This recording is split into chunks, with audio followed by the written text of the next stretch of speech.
Welcome to week 10. How's everybody feeling? Nice.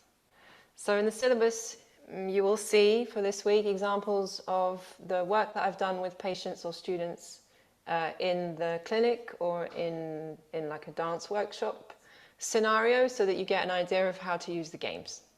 Basically, I thought for some of you who've never tried this kind of thing in a clinical setting, it might be useful to see how I have approached it with real people, other than you people who are also real people. Rooting and rotating, so a full class to follow along. And now, tonight, mental imagery. I'm going to introduce a little bit, or just go a little bit deeper into the imagining that we've been using with an exercise.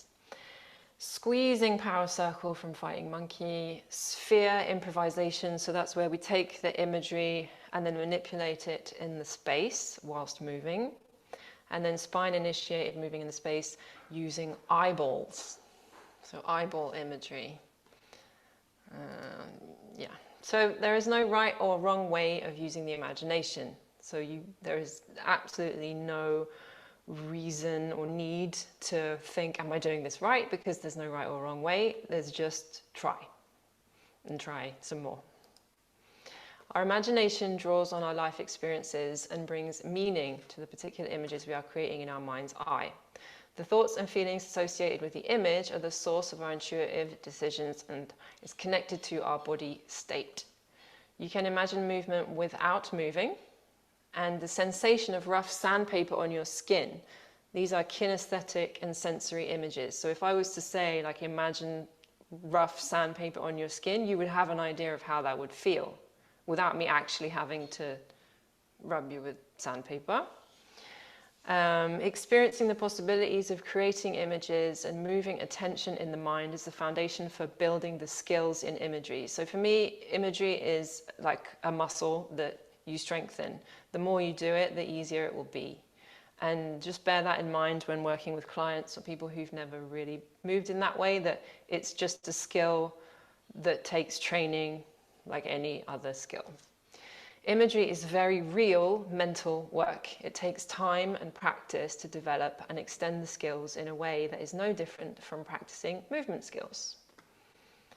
So if you want to go deeper into this way of thinking and creating, Wayne McGregor, he's a British choreographer, he choreographs for the Royal Ballet, he's amazing, and he has a mind and movement choreographic thinking tools kit that you can buy, and it is full of just games and tasks that get you working with imagery in creating movement. It's made for dancers, but I use it with patients. So I think you can transfer the ideas across very easily. If you're into imagery, also Eric Franklin, anything by Eric Franklin is all about imagery, and all his books are really useful. So you could dive into that as well. A passing thought: the sooner you welcome uncertainty and not knowing as normal ways of being, the better off you'll be. And that's not just in movement, that's in all walks of life. So embracing uncertainty is very key in the Fighting Monkey practice. But yeah, I think it translates to life in all realms. So on that note, let's imagine, I have to admit, Louisa, stop share and put it on speaker. And before I put any music on, we're going to do a little task, an imagery inspired task. So you can start this task with your eyes closed, because it will probably be easier in the beginning and you don't need to see me, because I'm just going to be speaking. I would encourage you also to try it sometimes with eyes open, because when we're using imagery and moving, our eyes need to be open, especially if we're working in a group setting and we need to be able to see if we're going to hurt anyone. So start with eyes closed, But then every now and then, like, try opening your eyes. And then when you do open your eyes, use your peripheral vision and like soften your gaze so you're not staring at the screen. Like, you don't need to stare at the screen. You can just, like, you're gazing into the distance, but you're not really particularly focusing on anything. That will make it easier for you to work with your mind's eye rather than your actual eyeballs. So take a comfortable seat anywhere you like. You can be on the floor, you can be on a chair, it doesn't matter. Somewhere that maybe you can feel your feet, just to ground for a second. You may close your eyes if you wish. So we're going to use our mind to imagine the first image of a hat, any hat that comes to you. And again, you can start eyes closed, it's a bit easier. Can you imagine this hat clearly in your mind's eye? Can you change the kind of hat it is? Can you change it to a different kind of hat? Can you make it a specific hat that belongs to you, if you didn't already? Can you make the hat bigger or smaller in your mind's eye?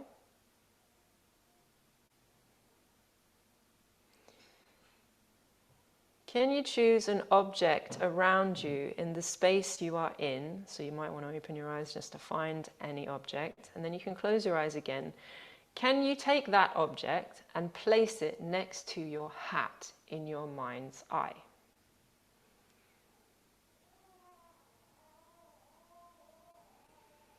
Can you imagine the hat as very big and the object as very small? Can you put the hat and the object together in another scene? Can you imagine a sound landscape for the scene?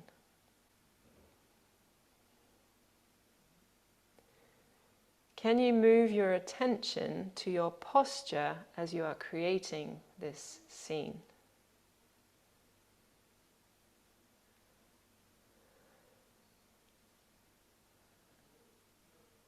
And relax, drop it.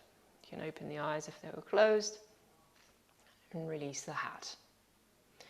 So, I would love to hear, like, if that felt completely impossible and I was like, no, I cannot imagine a hat, or if you were able to bring a hat to your mind's eye and then manipulate it and add a soundscape and change the scene and all the things we just very quickly ran through. You can put a comment in the chat box if you feel like it. Can you feel how this is like training a muscle? Or did it come to you very, very easily? Tracy was able to do everything apart from adding the music. Rebecca, it took some effort and a few words with my brain, but yes, I managed it. Mackenzie's hat and the fire extinguisher went to the deli and had a sandwich. Kettlebell wearing a toque. Toque is a hat by a campfire with loons in the background. Ooh. I found when changing the size of the hat, it was almost like zooming on my phone. My bobble hat and my shoe ended up in Lapland with Santa. Yes, very seasonal soon. Very vivid first hat, bit harder with the second hat. Able to imagine the hat, but it went blurry at times when it went bigger, when it went smaller and larger. Totally fine, because remember, there's no right or wrong way of using the imagination. Okay, on that note, we're going to stand up. Keep in the back of your mind's eye your hat, like one of the hats, your favorite hat, your hat, because we're going to come back to it later. All right. Adding the soundscape is tricky, but with practice, especially if, like me, you get like an earworm, you have a song that you like and it's just in your mind all the time. That way I find it quite easy to put music into images, but that's just how my mind works. So, with a bit of music, let me just check the level. How's the level, Luke? Is it okay? Yeah? Yeah? Miriam? Down a bit? That went down a bit. Is that okay? Yeah? Okay, we're going to come to standing now.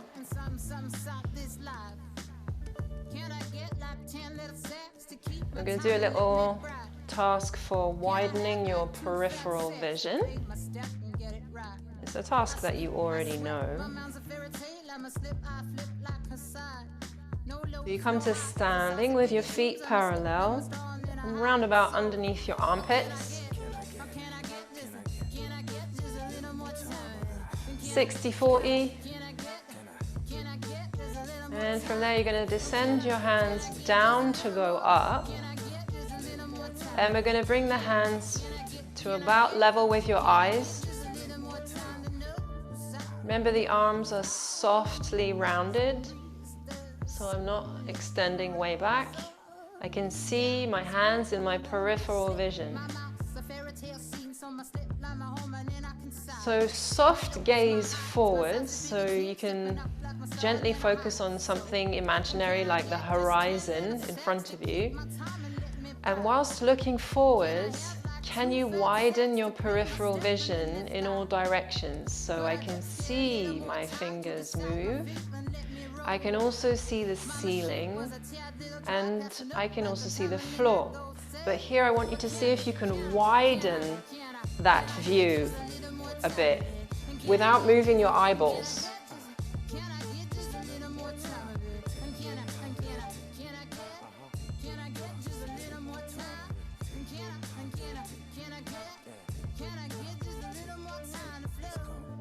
Nice. Widening your peripheral vision. Focusing on the breathing through the spine. 3 body weight centers.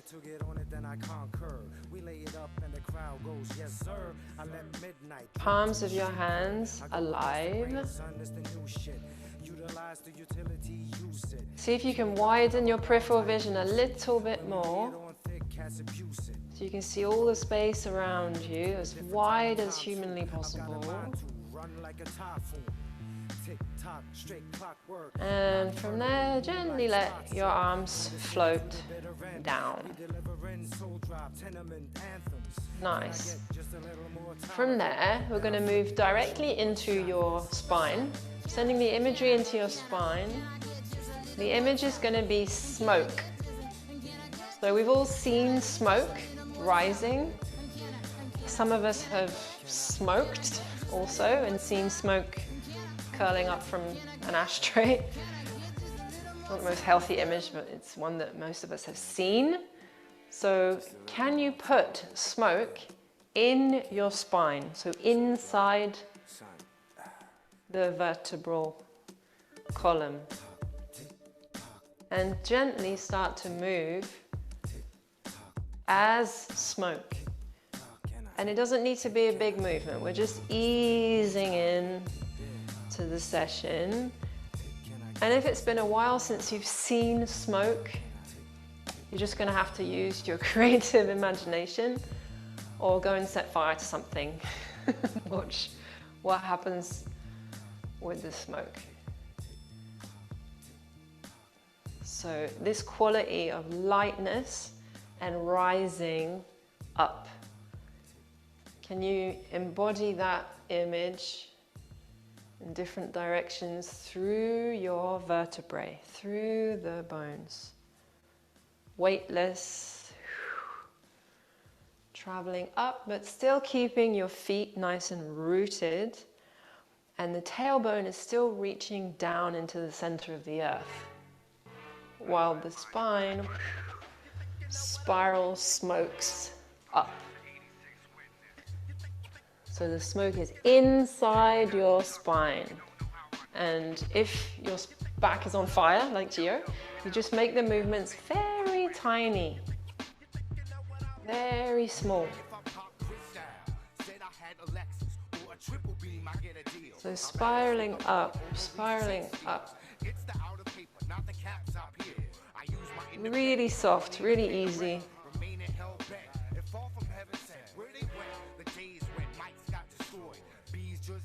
Spiraling up, nice and easy. Knees nice and soft.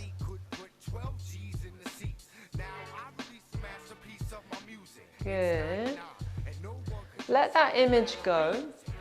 And now we're going to send the focus into the front of your shoulder, around the pec insertion. And I want you just to round your shoulders forwards, kind of like you've been typing for hours and hours. And I'd like you to imagine two eyeballs, and the eyeball area, and the eyes are closed because we've allowed the shoulders to round forwards. Okay, so we're slouching basically. What happens if you take this image and open the eyes in this area? So open the eyes and feel this nice easy opening through the area, collarbones lengthen, eyes open. Nice. And now you're going to take that into a walk. So just walk around like pedestrian walking and close the eyes again. Close the eyes and notice how that makes you feel. And now as you're walking, keep walking and open the eyes. Open the eyes here. Does that change anything about your walk? Or the feeling of being in your body with open eyes? And then close the eyes again and just notice if that affects how you're walking. And then slowly open the eyes again as you move. Nice, and then drop that image and just pedestrian walk again. Now as you walk, can you put two eyes in the back of your skull? Two eyes in the back of your skull, and the eyes are closed. And now as you're walking, can you open the eyes in the back of your skull and imagine that you can see the space behind you as you move forward through the space. And then close the eyes on the back of your skull. And then open the eyes in the back of your skull. So you imagine that you can see 360 as you travel through your space. This is a technique that we use in theatre for when you're performing on stage, to bring more awareness of the parts we cannot see. Nice. Okay, and then drop that image. Shake it out. Forget about the eyes for a minute. Now we're going to talk about, they call in fighting monkeys celestial pillars, and what I am going to call columns. So these little columns, like our little bits of wood, we're going to imagine we have two columns in the back of our neck, here and here, so that whenever we arch up, like we do in spinal pull and spinal pump, you don't want to feel a compressing in the back of your neck and dumping your skull into your shoulders, because this is not very pleasant. You want to imagine that you have a couple of columns like this in the back of your skull, and you can place your fingers, or you can actually place two blocks on the back of your neck, if that helps. So the base of the skull and onto the base of the neck. I don't know if you can see or not. And then from there we need to explore arching up, so you see the ceiling just a bit, and see if you can keep that length or this image of columns supporting the weight of the skull, so that as we lift up, there's no compression in the back of the neck, and you feel the muscles in your back and also the muscles in the front, because remember, when we make a curve, we curve on both sides, so there's activation on both sides. As we lift, we imagine that space. And that helps with clients a lot who have a lot of neck pain in any kind of arching. So you really think about these two columns supporting the weight of the skull. Same thing in your lower back. So two columns, a bit bigger, these ones, and they can be like Greek columns. You can give a nice image to them. Same thing is happening there in the lower back. As I arch, I don't want to feel any compression here. I imagine these columns are supporting the weight of my torso as I arch. Okay? So you have columns here and columns here. You can use feedback with your hands or fingers if it helps. But we're going to go into some spinal squeezing power circle from FM. But every time we arch, I want you to focus on the pillars, the imaginary pillars. Okay? So you're going to take your feet a bit wider than earlier, a bit wider than your shoulders. Waist, you can see my legs. Nice. From there, we're going to imagine satellite dishes. So we have a satellite dish in front of us, and we're going to clean the inside of the satellite dish with our hands. And then we're going to clean the outside of the satellite dish as we come around and down. Here, we're going to have the image of one of those atlas stones. So we have one of these really heavy stones. And then we're going to forget that image as we go back to the satellite up, the inside of the satellite dish to come down, and then we begin again. So that's the arm pathway. To that, you're going to add the knees coming forwards, the pelvis dropping down, and a rounding of your spine through extension of the spine as we clean the inside of the satellite dish. Tracing the outside, now rounding your spine, dropping the pelvis down towards the floor. Here is where you imagine you have something heavy, like one of those stones. And then you're going to forget that image, push the pelvis forwards, and then back to your satellite dish. We arch, thinking about those columns, and then trace the inside of the satellite dish to finish. Clear? So I'll go to the side so you can see the curving of the spine, the dropping of the pelvis, the stretching of the Achilles. Open, arch, and then round. Catch your heavy stone. Pelvis forward, open the hip flexors, straightening the legs, but keeping the knees soft.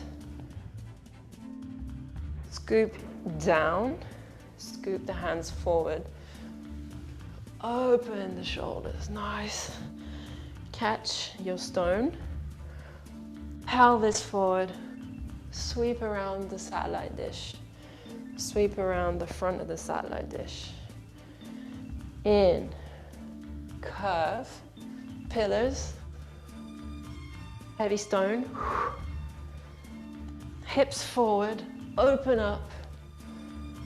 Soft knees, reset. Down. Trace. Catch a stone. Pelvis forward, wave up. Down. Open. Up. Trace.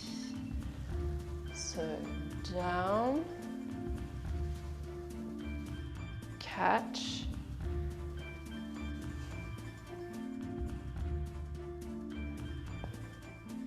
And you can always make the movement smaller and just focus on a specific piece depending on who you're working with.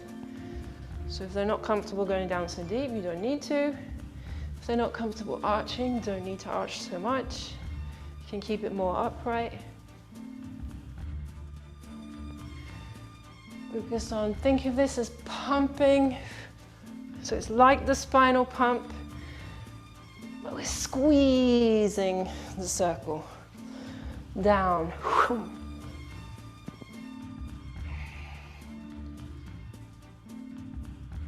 And relax. Nice. Shake it out. Shake out your thighs with your rotation. Shake it, shake it, shake it, round, round, round, round,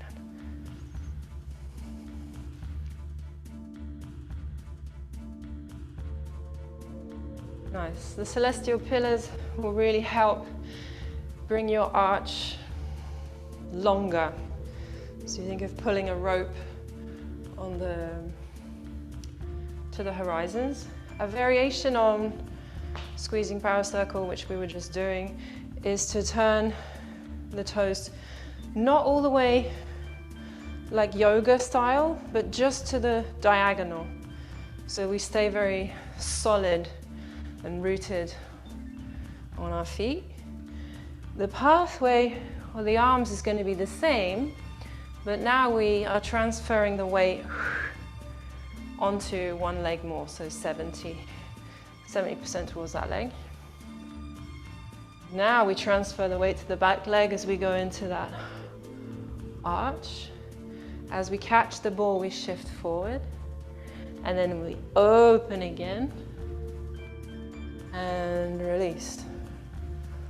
Turn to the other side. Down, curve the spine, extend the spine, shift the weight. Round the spine, catch your stone, extend, and down. Other side.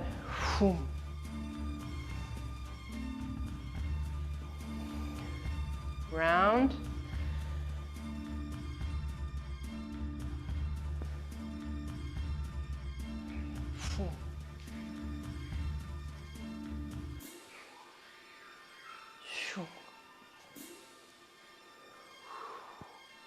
Up to go down, back, round, reach, and release. One more.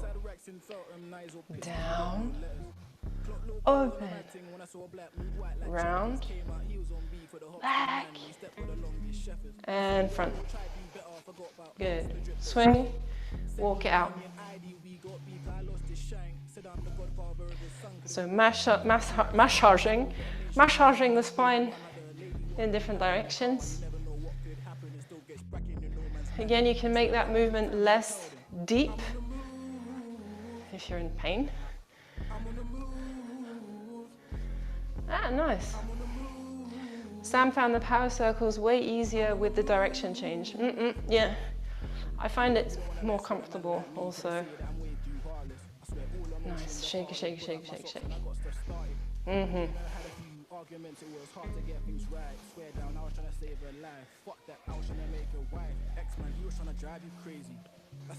Okay, now we're going to go back to the eyeballs.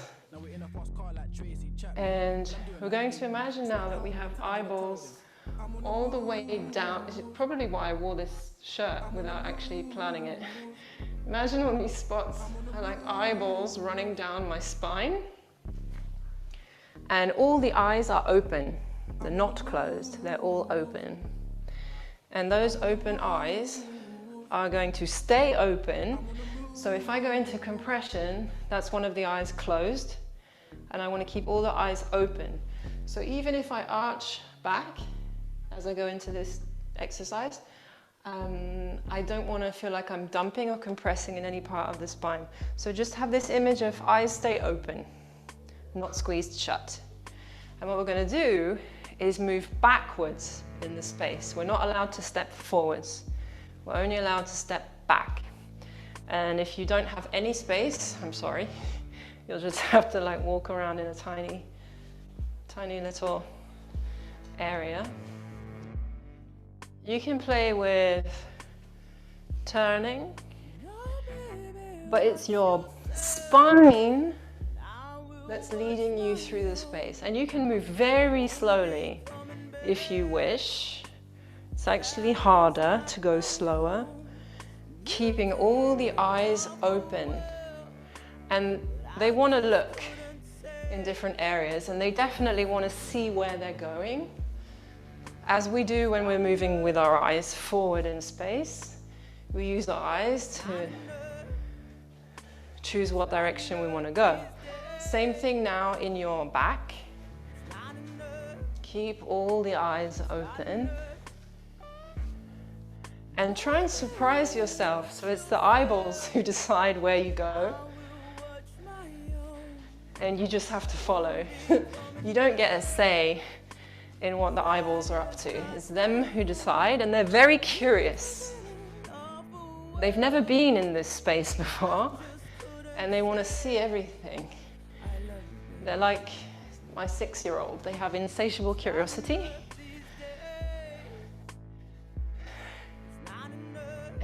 What if some eyeballs want to go one way, but the other eyeballs want to go a different way?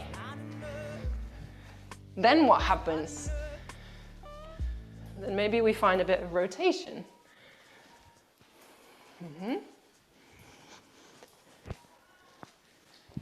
Nice. What role do your shoulder blades play in this game?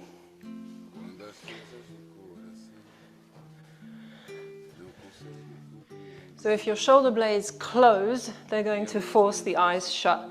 So try and keep space between your shoulder blades. And again, play with different sized movements. These could be very tiny. And really do your best. If you need to close your eyes, close your eyes. Do whatever you need to do to really see these eyeballs. What color are they? So you can amplify the movement, you can turn the volume up or down. You can make the eyes wider or narrower.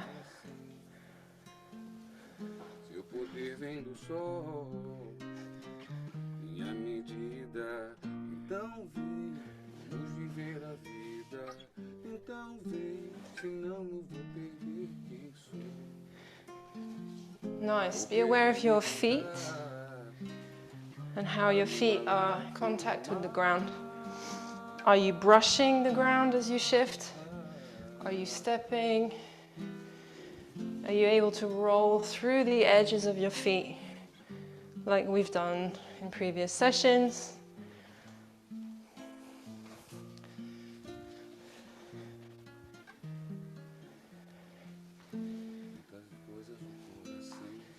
Keep exploring. Have the eyeballs looked everywhere in the space?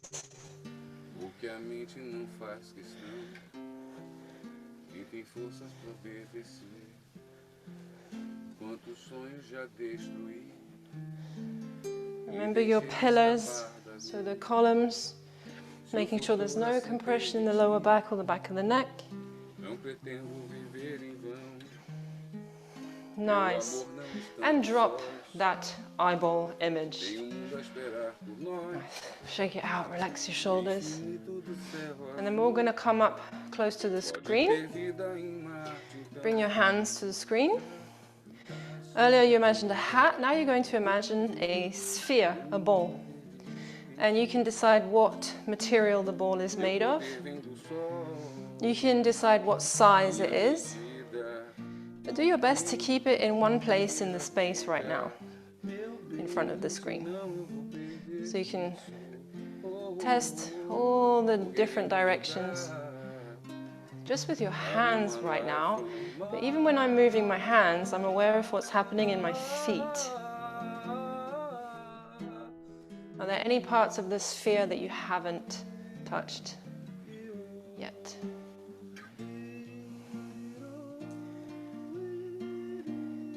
Can you make it bigger?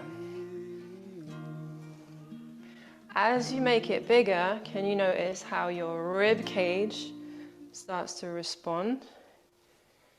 No right or wrong. Can you explore all the surfaces of your sphere? Now we're going to make it bigger again. Come away from the screen and bring your feet further apart. Now the rules are your feet stay planted, heels stay down. Take your sphere, and now you're going to focus on the shifting of the weight as you explore around your sphere. far as you can around it. Different levels. Make it bigger. Bigger again.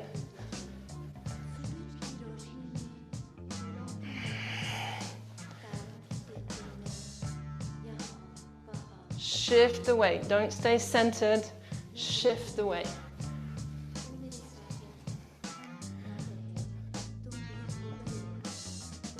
What material is it made of? Mine's made of wood, I think, today. Now you're allowed to start lifting your heel so that you can start to shift your sphere around in the space. So now you're moving the object to different places. You could even try and move it behind you.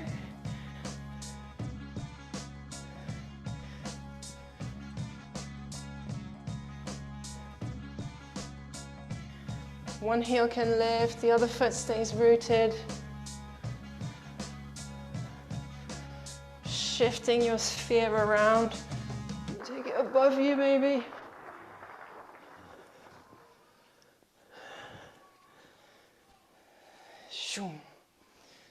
Shifting it. Keep going.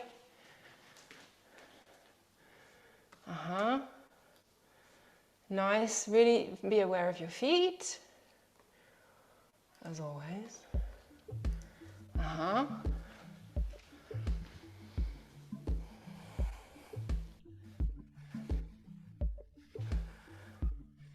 Take the pelvis a bit lower.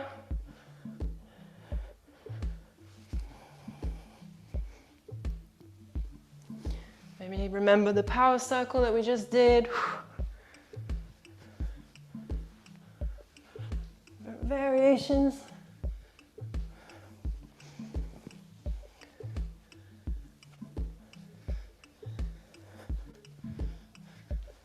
Make it smaller.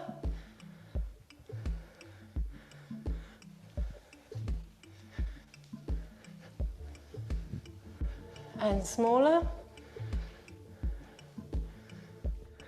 And smaller. And now it's really tiny, and you've caught it between your hands, and it wants to escape. So it doesn't want to be in between your hands, it wants to go. And you're trying to fight to keep it between your hands, but he's very angry, and he wants to go in all different directions. This is where Rebecca's Muppet image is perfect. Embrace your inner Muppet as your ball tries to escape in all directions, and you just have to react and follow. Shum, shum, shum, shum, shum, shum, shum. It could be not so full on, like it could be kind of chill. This is for Gio. It can be very easy. He doesn't really mind being in between your hands, it's fine. Or he could be really angry and really want to go.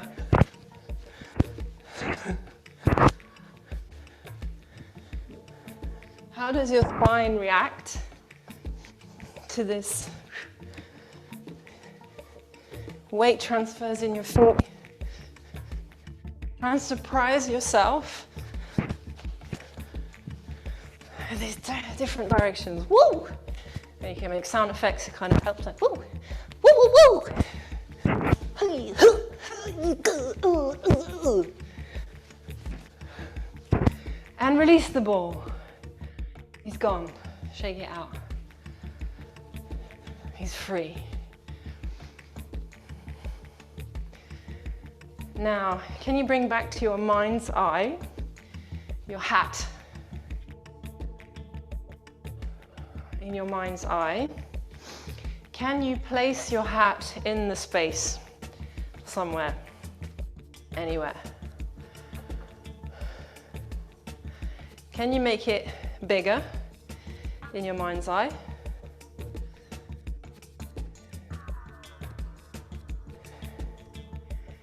And then can you explore it like we did with the sphere? Can you take a body part, could be your hand, to describe your hat in the space? You can walk around it if it's really huge.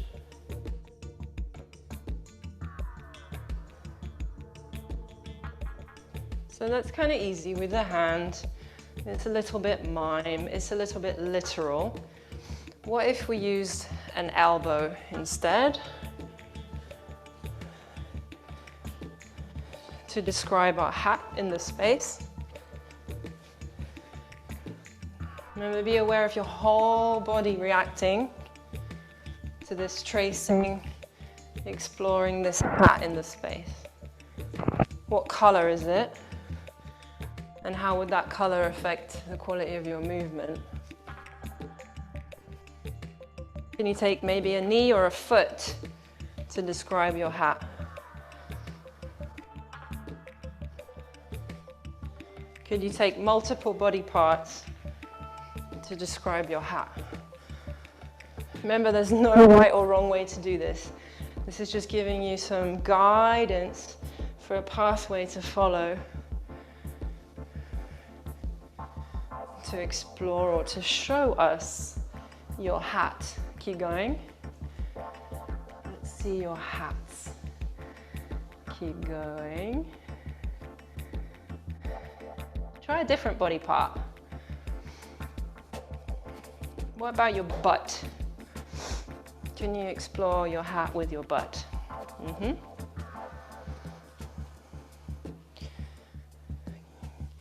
Can you make your hat bigger while you're exploring it with your butt?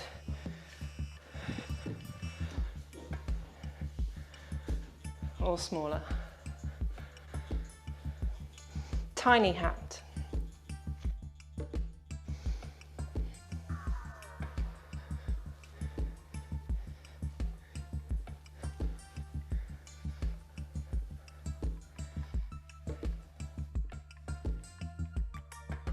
Chest. Can you explore your hat with your chest? Maybe you're inside the hat now. Maybe you're exploring the texture of your hat from the inside with your rib cage.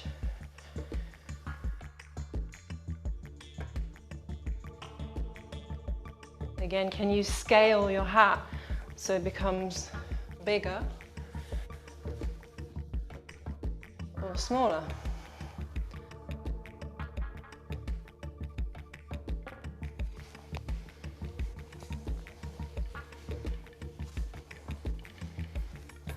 Remember, you've got levels also, so you could explore your hat from lower down if you want to.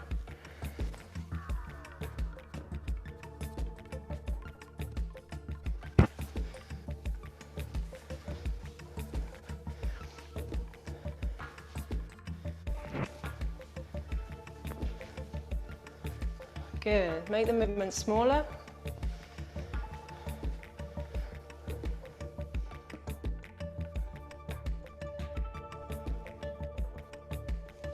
And drop the image and just walk it out.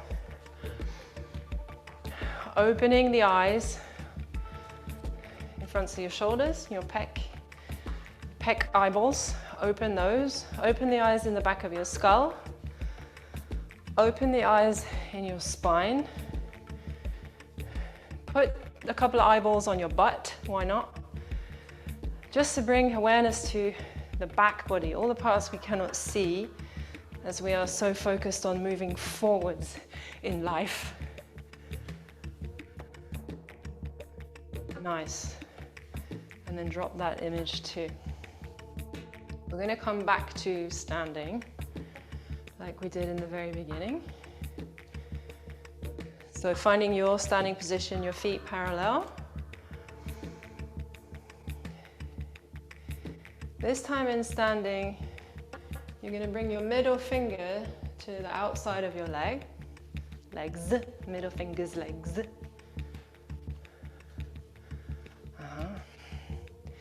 And then in this position, can you keep the eyes open?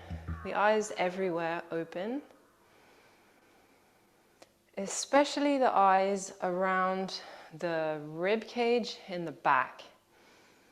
So as you breathe in and out, can you keep those eyes open? So you breathe into the back as much as you breathe into the front. Stay there. Focus on the eyeballs. Eyeballs everywhere. Yeah, I don't think this is the right kind of music for standing.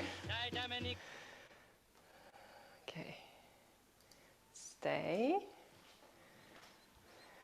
Eyes in your knees, the backs of your knees, those eyes are open.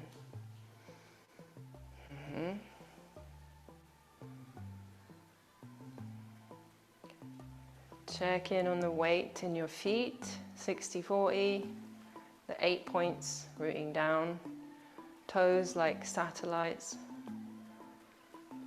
And let's float the arms up. Now you have eyes in the palms of your hands, and those eyes are open.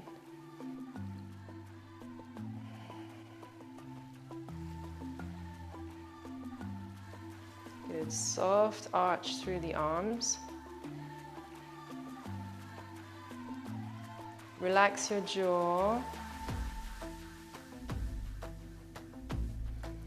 Relax your teeth.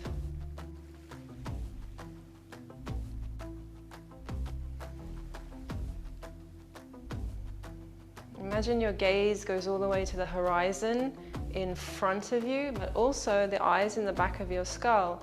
Those eyes are looking to the horizon behind you. Tailbone reaching into the center of the earth.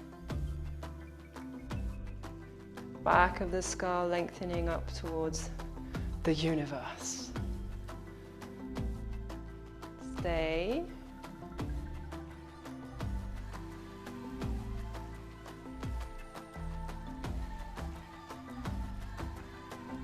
Are any of your eyes closing? Can you keep them open?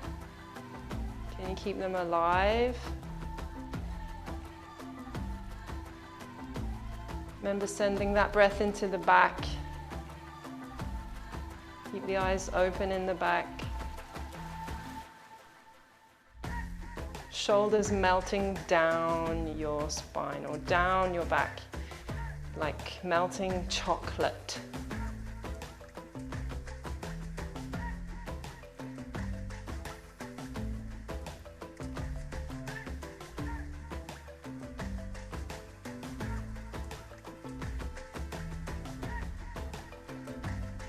So remember, in standing still, we are not standing still. There are movements happening everywhere.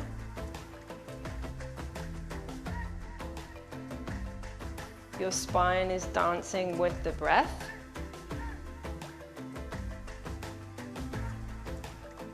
There's tiny adjustments happening all the time.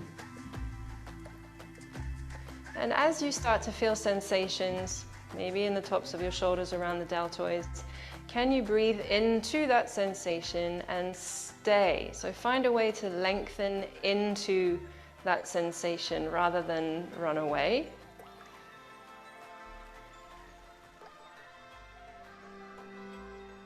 Nice. And then from there, bring your eyes to face the floor in the palms of your hands, looking at the floor. Widening your peripheral vision again, seeing the ceiling, seeing the floor, seeing the space side to side. Notice the sensation in your hands as you lower the arms. Nice, and then from there let's put a bit of smoke in the spine again. And this time add your skull to the smoke. And it can be tiny, tiny, tiny movement depending on where you're at today. Swirling smoke rising.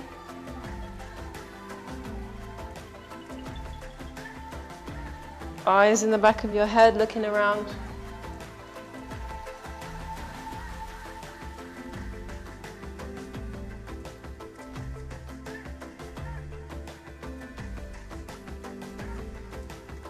And relax.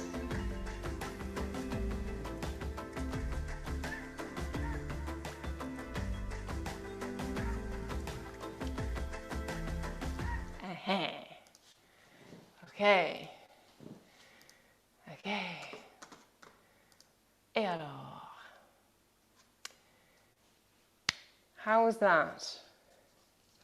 Imagery in motion. I mean, you don't have to share what you think. It looked great. Can't wait to have a go. Danielle loved that in capital letters. Intense. Best class yet. Oh, nice. Loved it. Awesome. Danielle, do you want to elaborate on why?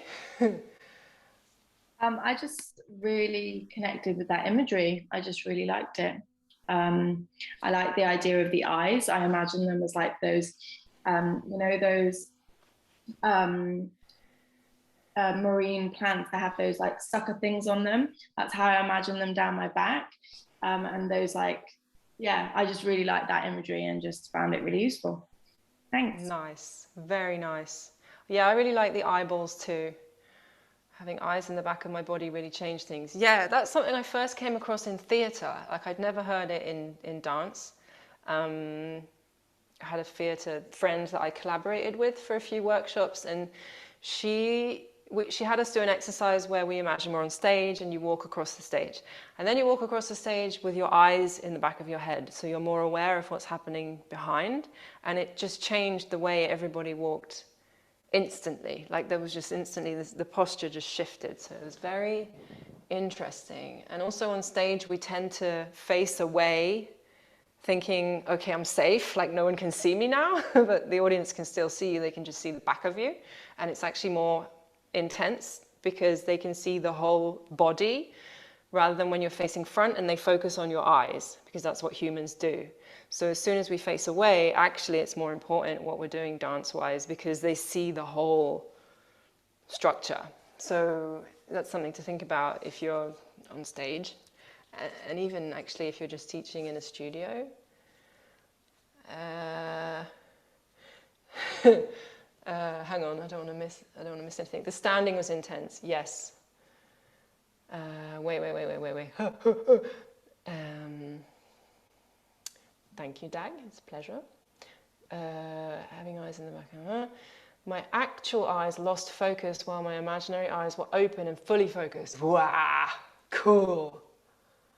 Very cool. And that happened to David too. Nice. It was great. Found using the image of the eyes very useful to bring awareness to all body parts, or all parts of the body, and bring life to the back of the body. Yes, so it's like I mentioned a few weeks ago, the shadows, so the parts we cannot see, and when we're practicing or moving to be aware of the shadow parts, the back body. I loved it, but my weird brain kept going, ooh, what's that over there though? Difficult to stop getting distracted without adding extra eyeballs. I think it's just something to practice, Rebecca. I think it will get easier, but I know what you mean. I didn't care what I looked like, which was very nice, thinking about the other eyes. The eyes imagery made me feel more alive and alert, but still keeping a softness. Nice. I tripped and fell last week and noticed how much stiffer my whole body is today as a result of that. Welcome, Aaron. Love the feeling of the breath through the shoulders and opening them because they're eyes. Super weird. It is weird, but it works as an image. So if you're working with people who are very slumped, just that can help open up and give them more confidence. It's a good trick for pretending you're confident even if you don't really feel like you are. And yeah, I'm interested to hear how Geospine is feeling after that. Geo, I can touch my feet. Yay! Also, what was the last song? That's in the B2R playlist. Do you have it, Danielle? I'll paste it in here in case you haven't got it. Yeah, this song, everything by Yoshi Horikawa, Japanese dude. Anything by him is amazing. Yeah, I'll just paste it into the chat and then you'll have him. Copy song link. Boom. And for anyone on the catch-up, this song is in the B2R playlist, which is in the Mighty Network. Thanks, everyone. Fantastic job, Sam. And just whilst I've got everybody's attention, I want to just share something that is in the curriculum this week. Well, I say it's in the curriculum, but it's part one of the exercise prescription lecture is in, this isn't in that, but this one's a little bit in the future, which is I'm probably going to release in week 12. But it is a paper by Min Jung et al. In 2019. Sam, can you just give me a thumbs up if I've just maximized my screen there? Can you see my presentation? Super. So this was a fantastic paper for me, cognitive bias, all in, because this was a paper taking 20 people through something called DMT, which is an abbreviation for dance and movement therapy. And what this involved was 10 weeks of a 70-minute group class of people who had had persistent back or neck pain for more than 3 months. And they were to follow a structure of the class a little bit like this: verbal check-in and some semi-guided movement warm-up, a main body of activities, a cool-down, journaling, group discussion, and then closing. And this is, or they did some exit interviews on the guys afterwards, because what I want to connect for you guys here is that this is fundamentally exactly the class that you just went through here. So this is the type of activities that they would include in what they call a dance and movement therapy intervention. Easy for me to say, self-reflection through authentic movement, expressing feelings through movement and metaphor, which is something that we've been using throughout this entire process, shaping exercises and contact improvisation.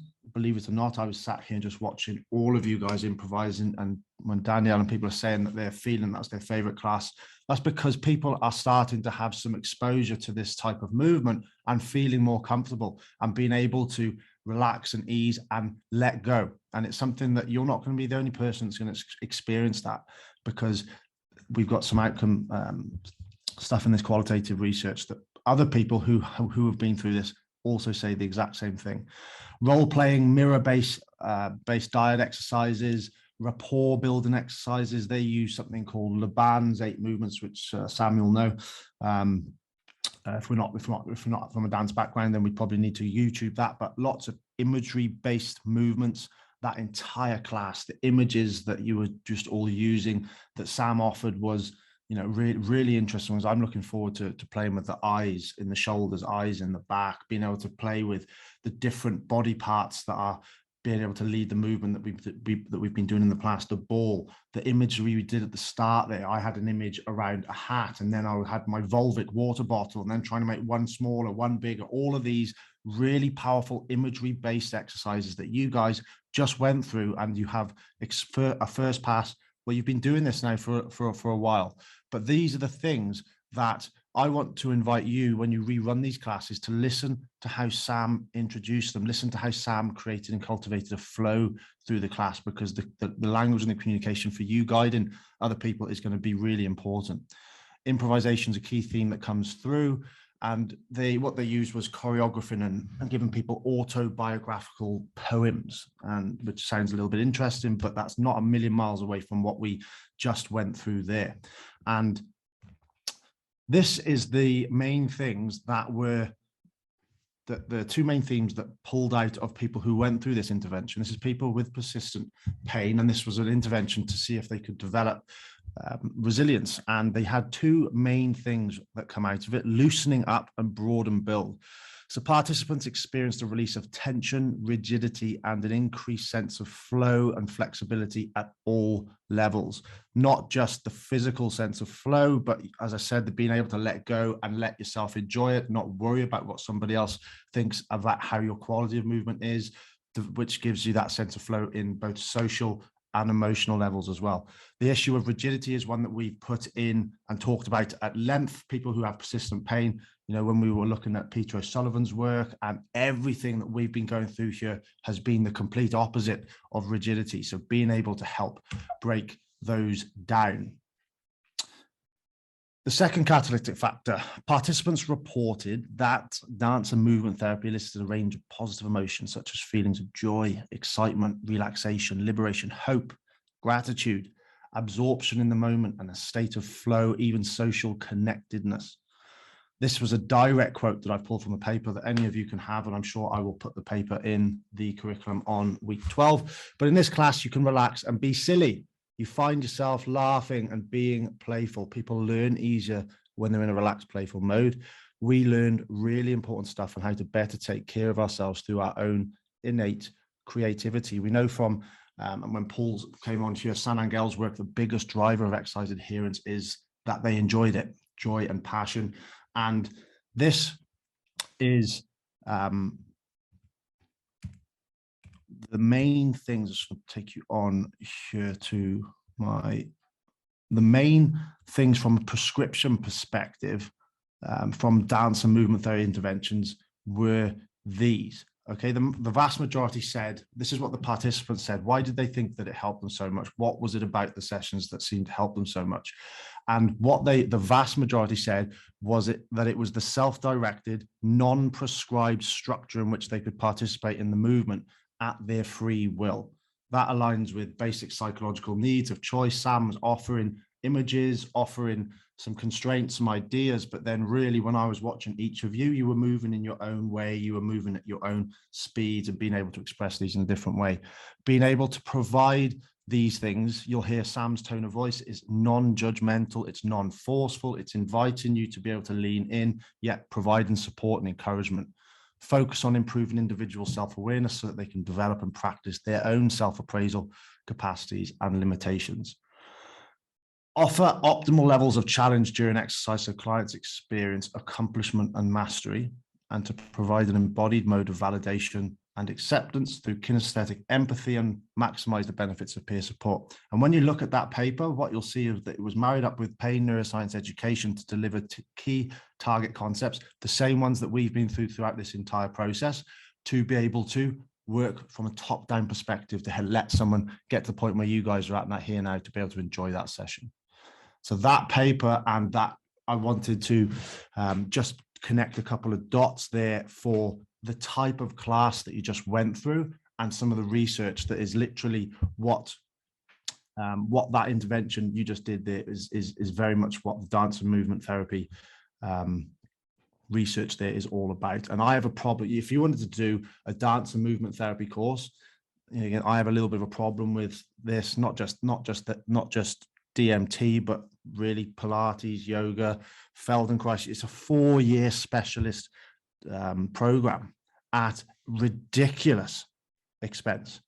And I don't think, and I'm passionate about this, that any of you guys would be any inferior to deliver an intervention like that with the ability to clinically reason and have some ideas around what Sam and John Yuen and people have been exposing us to in this process to create our own interpretation of a movement therapy inspired by dance and some of the things that we've seen in there, which is the hallmark of some of the non-linear movement stuff that is new to most of us. And it's, yeah, so I wanted to be able to connect that for you guys. The other thing that is in the curriculum this week is an article that I was actually asked to write by Craig Levinson for his first Principles of Movement.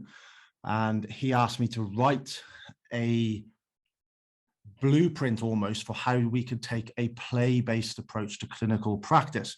So I wanted to do that, but I kept putting it off. He kept asking me, but then I made it. So I killed 2 birds with 1 stone. So it's ultimately a blueprint of a curriculum for you guys in everything that we've gone through up to this point.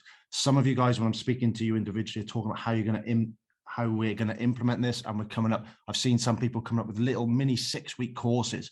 Absolutely amazing. If you look at that that Min Jung paper that we just talked about there, it's ultimately having target concepts of of pain education, and then being able to work through and marry that up with a movement curriculum. That is what this, I've called it the roots of a play-based approach. It's the article that is in the curriculum this week, and it's fully linked up. It took me a long, I did it in my spare time over the course of the summer, but it took me a long time to link everything up, and you guys should be familiar with every single thing in there, except for the stuff that's in the exercise prescription lecture. That is coming over the next couple of weeks. Part 1 is in there. And to that end, that's a nice segue, because we have Mr. Aaron Kubal, who is joining us today, who was part of Craig's First Principles movement. That true, Craig? Fucking Craig, just called you Craig. You were part of helping Craig with his First Principles movement, Aaron? Yeah, I was pretty involved with FPM for quite a while. I helped him kind of facilitate some parts of the first mentorship cohort thing that he did, and then prior to that, I helped him as I was his secretary almost, sending emails for people. But we were organizing for the webinar that he did, with 10-part webinar during the beginning stages of the pandemic. So yeah, really. Which really was good, by the way. Right? That was good if people haven't seen that. It is good, yeah, and it's all free, and it's all on YouTube. We had some pretty sweet guests, so that was really fun. There were a few times where he would randomly, without me expecting, just say, "Aaron, you have anything to say here?" And I was still like a Kairos student at the time, and I had nothing to say. And I would jump on the microphone, try to talk, and it was ridiculous. But outside of that, yeah, it was a good experience. Craig's a good guy. So Aaron has, for the guys of you in here who are living under a stone and maybe like me aren't on TikTok, or Aaron is a chiropractor. Or maybe give us a little overview, Aaron, of where you are, what you do, for anybody who isn't familiar with what you're up to. Yeah, I am a chiropractor. I graduated about 11 months ago now. Wow, it's crazy. Yeah, so I've been in practice almost a year now. My practice is a little bit different than, I think, the typical chiro or even the typical PT. I'm entirely online, so I don't see patients in person. Everything I do is remote, and all of my consultations are exactly like this. It's one-on-one video calls. And then management is a matter of advice, reassurance, programming stuff sometimes, and then otherwise just guidance and support.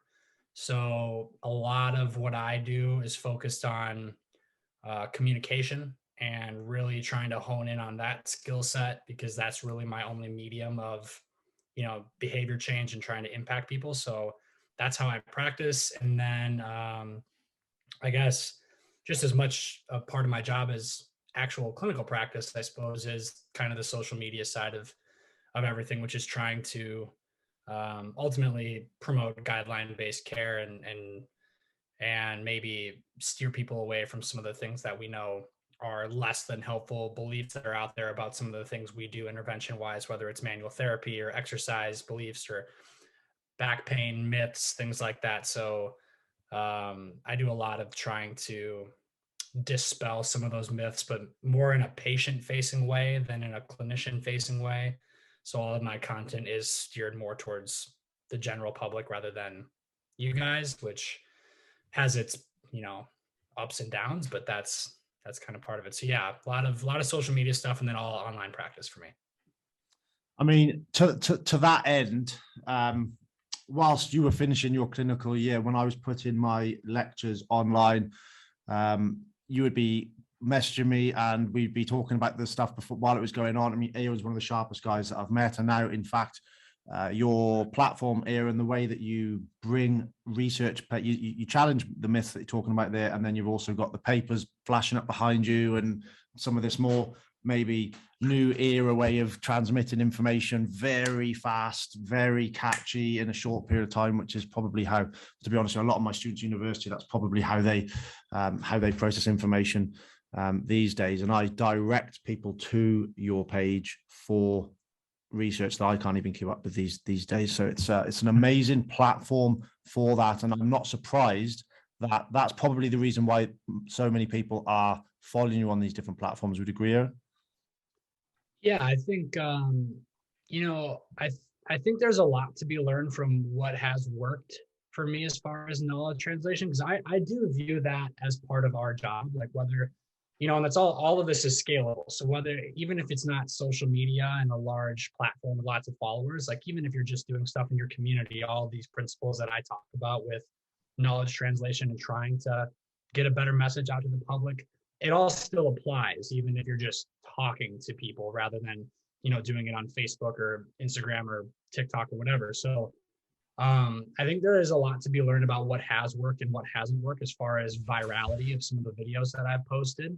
And I think it's really important. And what'll be interesting to see coming up here is I've started to try and get connected with some of the bigger research names, Mary O'Keefe being one of them. I'm sure you've heard of if you've read any of the low back pain research in the last 5 years, but trying to take a closer look at what tactics work for knowledge translation and getting some of this information out to the public so that we don't have to do this roundabout thing where it's got to go through clinicians first and then to their patients and then to the public, rather just get it straight to them and try to combat some of the stuff that you see, with a typical Google search that you might see on like Cleveland Clinic's website or, a Men's Health magazine, things like that. So it's really useful for that mission for the general public. And then it's also useful for understanding on a one-to-one basis, like when you're communicating with your patients, what works for actually transmitting messages versus what kind of falls flat.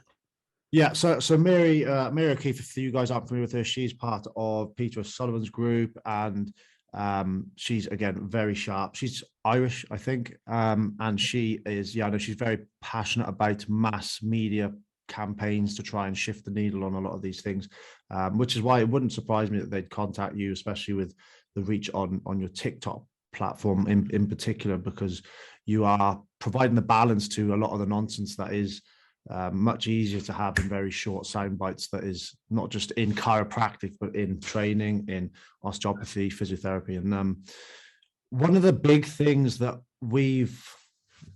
I know for a fact that the very fact that you end up with so much debate online is because the things you put are often challenging beliefs, they're challenging perspectives, which no one likes. I don't like that when someone does that to me, even if I'm trying to be aware of it. But I mean, one thing you won't have to be doing in this group here is challenging beliefs, because, it's one of the things that we've been, trying to work through in being aware of the problem, and then about how do we go about working in a way, being aware of guideline-based practice and implementation and all of these things.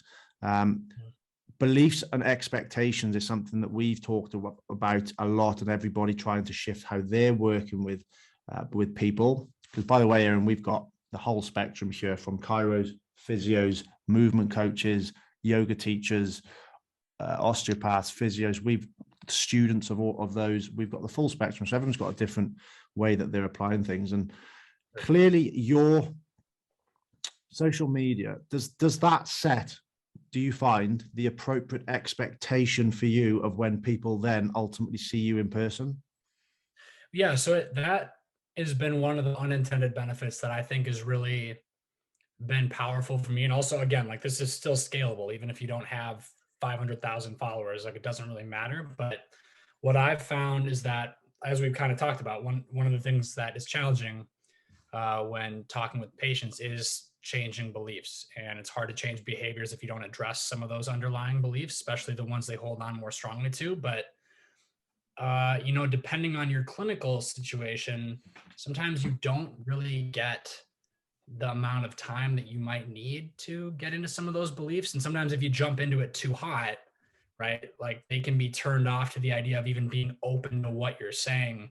And it can be hard to challenge, some of those things when you don't have the rapport just yet.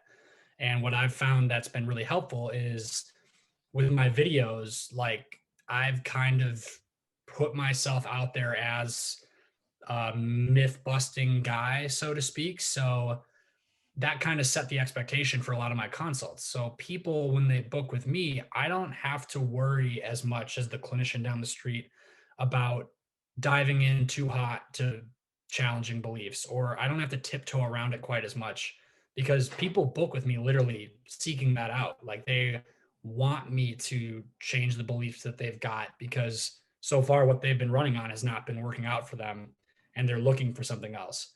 So being really active with that kind of messaging, and again, no matter the scale, if it's to a lot of people or if it's just to a small audience like locally, that still has its clinical benefit, because if you set that tone in your messaging, you know, somebody who's been keeping track of what you've been saying for 2 weeks to 2 months to 2 years, like they've been getting that messaging over and over and over again for an extended period of time, they're going to be a little bit more open to that and ready for it when they actually consult and speak with you. So that's one thing that's really helped me out a ton is I don't have as tough of a time, you know, getting people on the same page as me when I'm in my consultations or starting to poke into some of that stuff. Because again, like they really want to hear that alternative perspective. Yeah, and I would say that something that I 100% see now is that when people come to see me, there's a clear expectation, and I'm not having to fight against the beliefs that I was when I started, and I hadn't used social media, and I certainly haven't gone viral or used it like you have, but it definitely was something that I used for local expectation setting at the start. So that's interesting to be able to hear your thoughts on that, because something that we've been talking about in here is how do people set the appropriate expectations and shifting, because I've always said this has to happen before someone comes to see you. Because if I'm coming to see you, Aaron, as I've seen you on Google that you're a chiropractor, then there's just going to be, and that's the reason I'm coming to see you, there's just going to be such a clash of what I'm given compared to what I was expecting, unless something set it before I come to see you. Yeah. Well, the other thing too, that's nice for me. I mean, like being online only, right? Like I don't have to worry about some of the expectations for like what you're receiving for care. And I don't really know what to make of it so far just yet. To remedy this, I offer these like intro calls that are really, really cheap. And they're free if people actually end up going through with like a full consultation. But, you know, So there is ambiguity. just before you go any further, I'm going to do the Yeah. classic thing and interrupt you without listening. You're good. Just put some meat on what you just said there. You do an introduction call. Yeah. So what happens there? So there is ambiguity, right, with being an online therapist, because most people expect some type of manual therapy, hands-on, whatever. And a lot of it, actually, the ambiguity that people get confused about from a patient perspective isn't even so much with the manual therapy, but it's with the assessment. People really think they need to be assessed in person. With me being online only, and as soon as people see that, they instantly get confused as to what my approach is. How do I help people? How do I do that assessment? All these types of things. So that call is for them to like ask those questions and clarify, like, how do you actually help patients? And so that's so interesting, because that's ultimately, and I haven't spoken to Aaron about this, even though we have called and chewed the fat on lots of things. I do the exact same thing as an expectation setting thing over coffee, where I get someone to come in just to get that first level of setting expectations of how I work, and be able to, you know, you can listen to someone for 5 minutes, you can hear their problem to get a good idea as to whether they're a candidate for conservative care. Yeah, so that's cool to hear, and I just hope that there's some ideas fizzing around for you guys in the room here, that even with Aaron's online presence, how he does that, it's ultimately going to be a filter to him being able to have assessment with the person that he can actually help. Well, and there's a lot of ways to innovate with that too. Like what I'm thinking about. So do you guys, if anyone in here knows Jacob Harden, he and I are working towards merging and actually having kind of a standalone, like one practice that he and I are both under. And one of the things that we've talked a little bit about is how we can kind of like, because that takes up time, right? To do an intro call like that, it takes up time to explain to somebody. And sometimes when you're busy and you want to actually, you know, be making money for your time, that's not always the most lucrative way to go about it. So there's other ways that you can have pre-recorded videos that explain like your process step by step. You can have like preset tutorials that people can watch, as far as like, I put up example programs that I'll let people look at too, so they can get a sense of like what that looks like if they get put on a self-management program,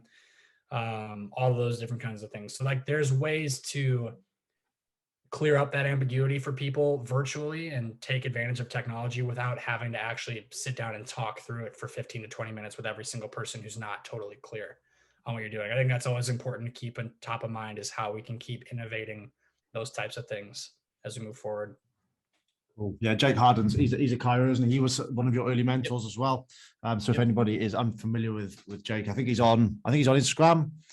He is really big on Instagram. I think he's got over 500,000 people following him on there, but he hasn't posted in well over a year because he's been on a really, really long break, focusing more on just being a parent and his course and all of that. But he's about to make his comeback to doing that again. So he'll be a good one to watch out for moving forward pretty soon.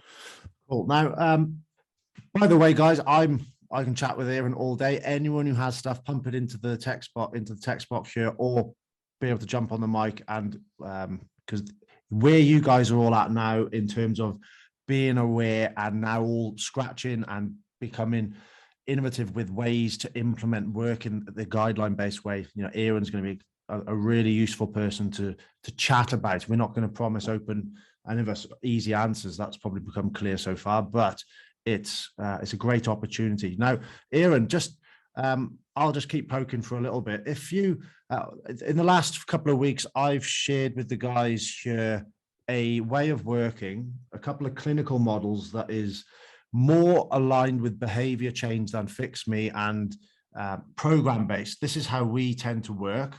And of course, we don't offer everybody that if it's not appropriate, but I took them through the Diner listening therapy paper in 2016, which I know that you'll be familiar with, but that's the clinical model for assessment, screening, and then being able to come up with a primary pain mechanism as to how much of a process might involve pain education versus movement, etc. We talked last week around the cash-in paper that was published a couple of weeks ago. Have you seen that? Making exercise count. Mm-hmm. Great paper. That was I'd be keen to. I'm pretty sure you'd enjoy it. But what that talks about is being able to create a package of care that is more aligned with being 8 weeks or more, and being 45 to 60-minute sessions. And it's one of Laura Moses' group's work around. Sure. So 8 sort of weeks. 1 to twice a week, it's 45 to 60-minute sessions. This is the sort of format, a little bit like that paper that I just took through from Minjung there. What is the overview or the bird's eye view of the clinical model as you might work?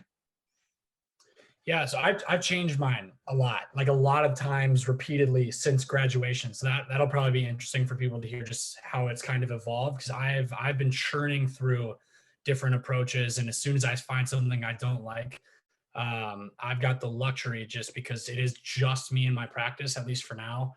And I am kind of in charge of everything I do. So I can just, as soon as I don't like something, I can throw it out and replace it. So it's been a full year of just swapping. And what I have shifted away from and towards is, in the beginning, I would do just programs. So I would write out the program, and it could be 4 weeks, 6 weeks, 8 weeks, 10 weeks, whatever people felt like they needed.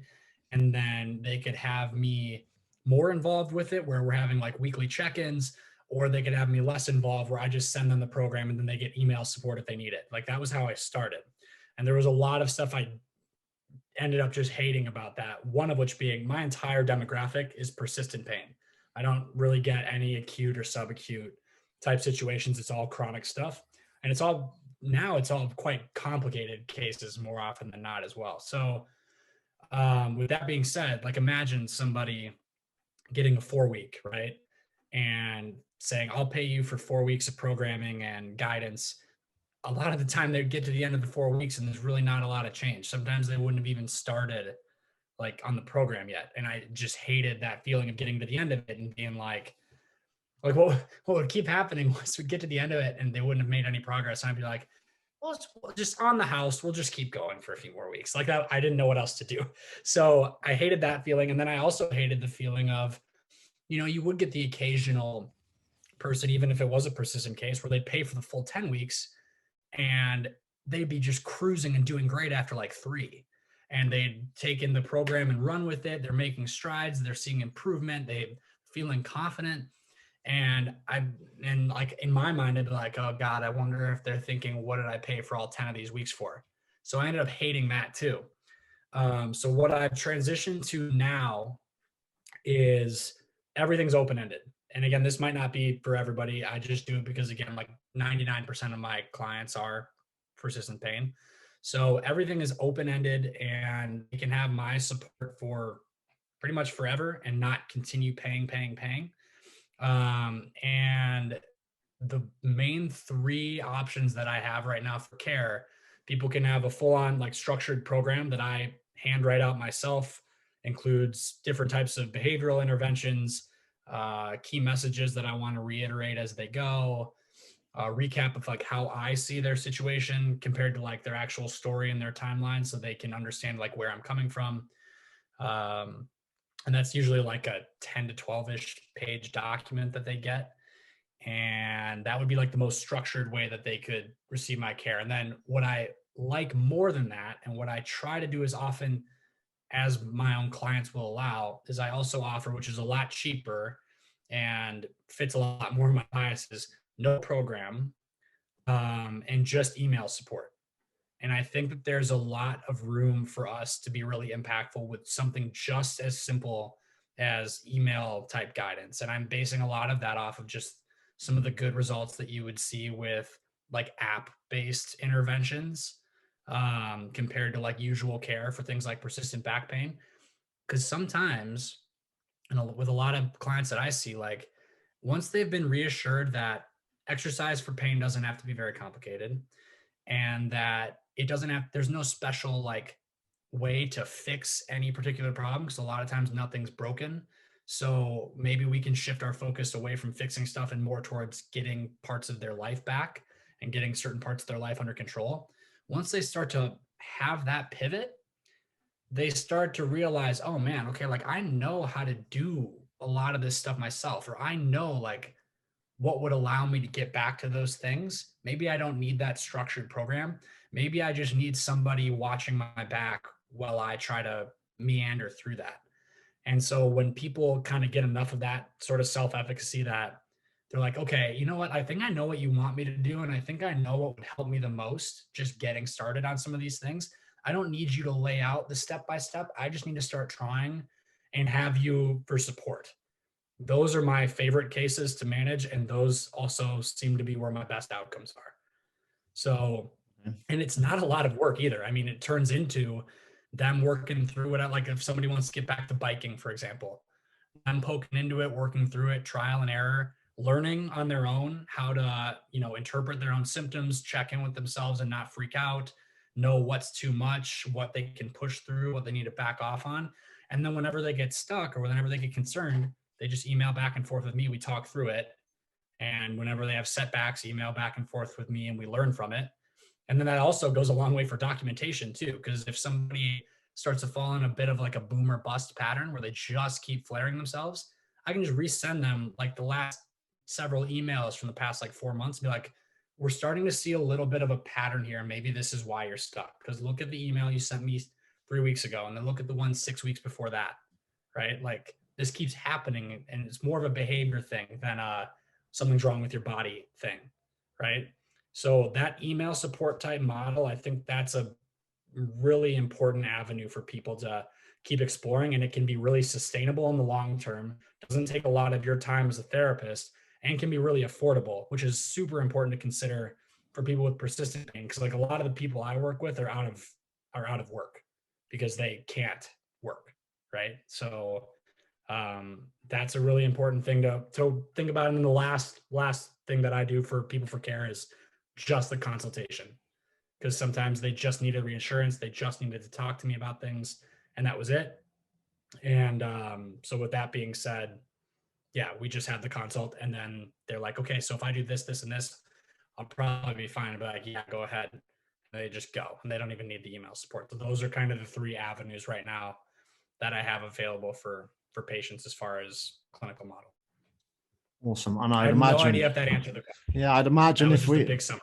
No, it's because it's you're someone who's very aware, and you're trying to find a way. And I'm guaranteed if we speak to you in a year's time, that will have evolved again. So that's interesting. Just on that note, I wonder how people do respond with that. And I guess there's going to be an individual with the email support one, just because, for example, I've been programming for my self-training for the last 2 years. And now I'm like, right, fuck it. I want to take a bit of that off myself and have someone be objective and actually pay Barbell Medicine to program for me. Yep. And they only do email support. And I'm like, no, I want to speak to someone. And that's why I have those structured programs too, to kind of meet that. Or I can offer, like, people can just pay to jump on more calls or whatever. Like, I let people look at it this way, right? We know that coping exists on kind of a spectrum. You've got your passive copers over here who, you know, it's like pain is just happening to them and there's not a lot that they feel like they can do about it. And then you've got more of your, you know, what's the word I'm looking for? The kind of the boomer bust type, where it's just no pain, no gain, on the opposite end of the spectrum, where they're attacking it and it's actually kind of working against them and they just keep flaring themselves. Two opposite ends. And then the middle of the spectrum, which would be your adaptive coper, which they feel like they know how to handle the situation. It's not taking over their lives. They've got a lot of different things they can do. You want to, I feel like the best way to structure what you're going to do intervention wise is just try to fit as many different subsects of that spectrum of coping as possible. So for like my passive copers, like, yeah, they probably need more structure. They probably need more check-in. They probably need to talk to me a little bit more, because right now they're at a place on this spectrum of coping where they feel like they just don't know what to do. They don't know how to interpret any of the things that they're feeling. They think everything is, you know, a sign that they've taken steps backwards. So they might need more structure, like what you're talking about with barbell medicine. I want someone to write my program for me. And then, you know, do it, structuring interventions so that it's not just you're stuck in there forever once you've started it. Everything should be malleable, just the same way that coping strategies can change over time. And we're trying to get everybody to this place of adaptive coping. The intervention should shift and change and reflect that too. Like, I'd like to get to a point, I tell all my clients right up front, if they do decide to go the structured program route, I think it's great and it's awesome for me because I make more money that way. But ideally, I would like for them to get to a point where they feel like they can program for themselves and that they understand why I make the choices I make. And a lot of times that does happen. Like, my favorite outcome is, you know, the person still got pain, but they're starting to get back to stuff. And it'll turn to, instead of them saying, hey, I finished this progression, can you send me an update with a new progression? It'll change from that to, hey, I finished this progression. I was thinking about doing this next, or I was thinking about, do you think that this would work? And when they start coming up with their own ideas for how to keep moving forward, that's when I know we're kind of moving to that middle of that coping spectrum that I want. And I think, you know, the interventions that we're using should always be trying to steer people along that kind of spectrum of coping. Yeah, fantastic. Well, I'm gonna just pull in some of the things that I've seen coming into the chat here, mate. Right. Rebecca is saying that she admires your confidence with the online debates, as it is utterly terrifying. I find that confrontation really intimidating. Where do you think that your confidence with having those debates online is founded? I don't know that it's necessarily confidence. I mean, I don't know, like we do a lot of work, like this particular community of people, like we read a lot more than the average clinician. Honestly, I genuinely feel like we care a lot more than the average clinician too. Like, you should draw confidence from that. And you should, like, understand that, like, part of the problem that in musculoskeletal health, the reason that we're in this mess is because people don't read.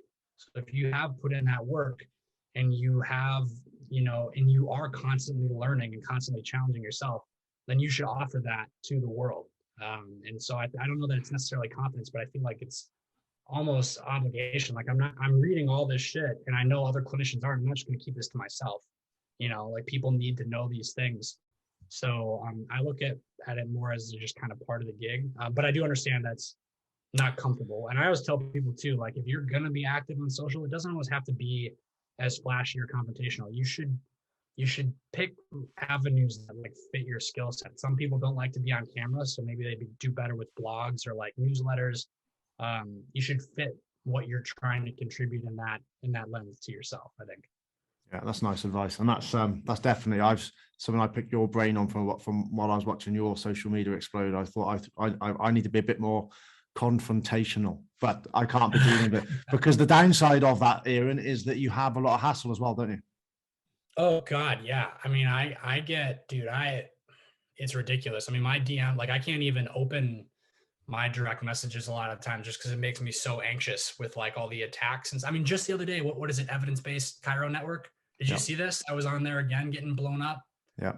I just found out about it like a day later that they were all freaking out about some video I made. And, you know, that, I guess that's a downside, but I think you just have to keep perspective that like, what are they going to do? Take my license? It's not like I'm breaking any rules and I know what I'm doing is the right thing. So they can suck it. But I just think, you know, when you're getting that pushback, it's not because it's because like their way of doing things they feel like it's being threatened. And at the end of the day, 100%. the way that they're doing things is not good. Like it's harmful. And like where I get a lot of my content comes from my own patient interactions. The place that I get my next idea for a video comes from the conversation that I had with a patient an hour ago. So that's evident that like these nocebic, you know, narratives that people use and these just BS approaches to caring for people, like it does cause harm. And so when you're getting pushback from that group, I think more than anything, that's a sign that, you know, at least you're making some kind of dent or making somebody uncomfortable. And that's probably a good thing. So yeah, but I do get some pushback, I suppose. You definitely have a high level of self-efficacy for yourself and resilience to bear. Because a lot of people, it's a lot easier to bully and be nasty online than it is in real life. And I know that because you got to remember though, I get to hide behind a computer screen. I'm Mr. Online only, so at least they can't like get me where I'm at. I'm still hiding behind the laptop. That's why I'm safe. Sorry, can I just add to that? Because with a lot of the papers, when you read them, they always say devil can cite scripture for his own purpose, and it's a little bit like that with research. And I've noticed with some of the arguments that go online, you've got the one that you're like, this is the newest evidence, and then someone else goes, oh yes, but then there's it, and then that's when I go, oh, I don't know now. It's sort of like that grey area, isn't it? And it's really difficult to sit confidently in that, and that's what I really struggle with. I think, and I've felt that way before, definitely. I think the way you remedy that is you don't always need to feel like you're on offense and defense. You can look at it more as like a neutral position. So you're saying what you're saying based on what you've read and based on what you think represents the totality of evidence. That's good. When somebody contests that and they say, you know, oh, well, you're just picking something that supports your bias. Here's something that says the opposite. Literally all you have to do is say, wow, I appreciate it. Let me read that.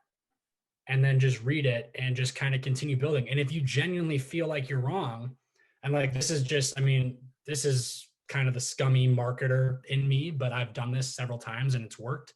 If I genuinely feel like I'm wrong, I will take the video down and then make a responding video saying, yep, I was wrong. Thanks to so-and-so for showing me that.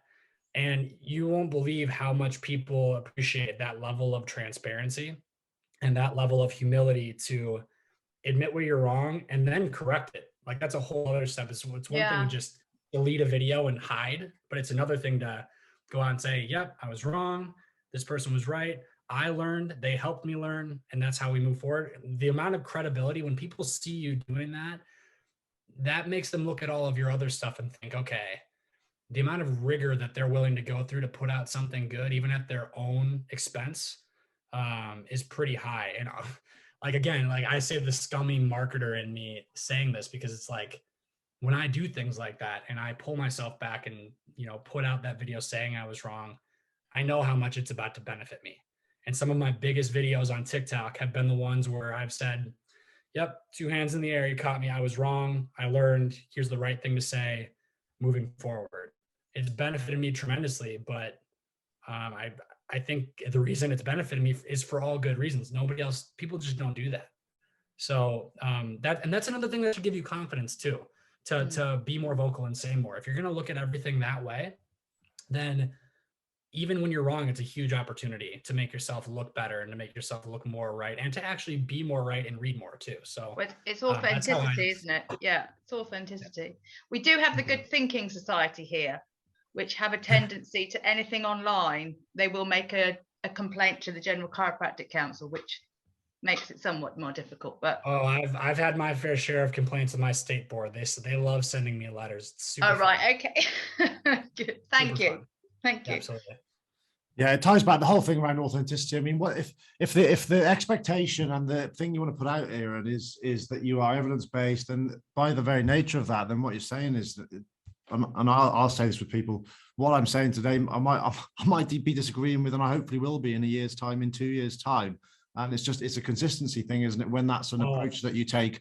Like Paul was making a joke the other time when, you know, a big thing in Back to Roots is the whole blue zones, is if it's a nice storytelling of some of the things of the people who live the longest in the world, but then research comes out and it completely debunks that. And Paul's like, hey, look, we're high five, we're wrong again. You know, it's a horrible feeling. Perfect. But when you're consistent, that is what you're hopefully trying to get across there, is that you're trying to trust.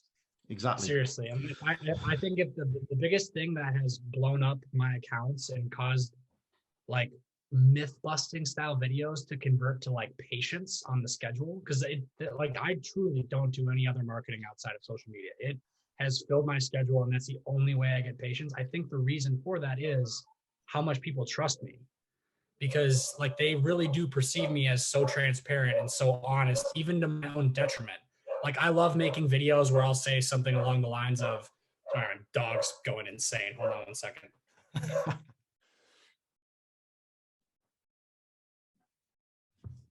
Right, while he's just doing that, right, which questions have I missed in the thing here now? By the way, if anyone wants to jump on and speak with him, then that's, you know, if you want to do that. Crazy ass dog.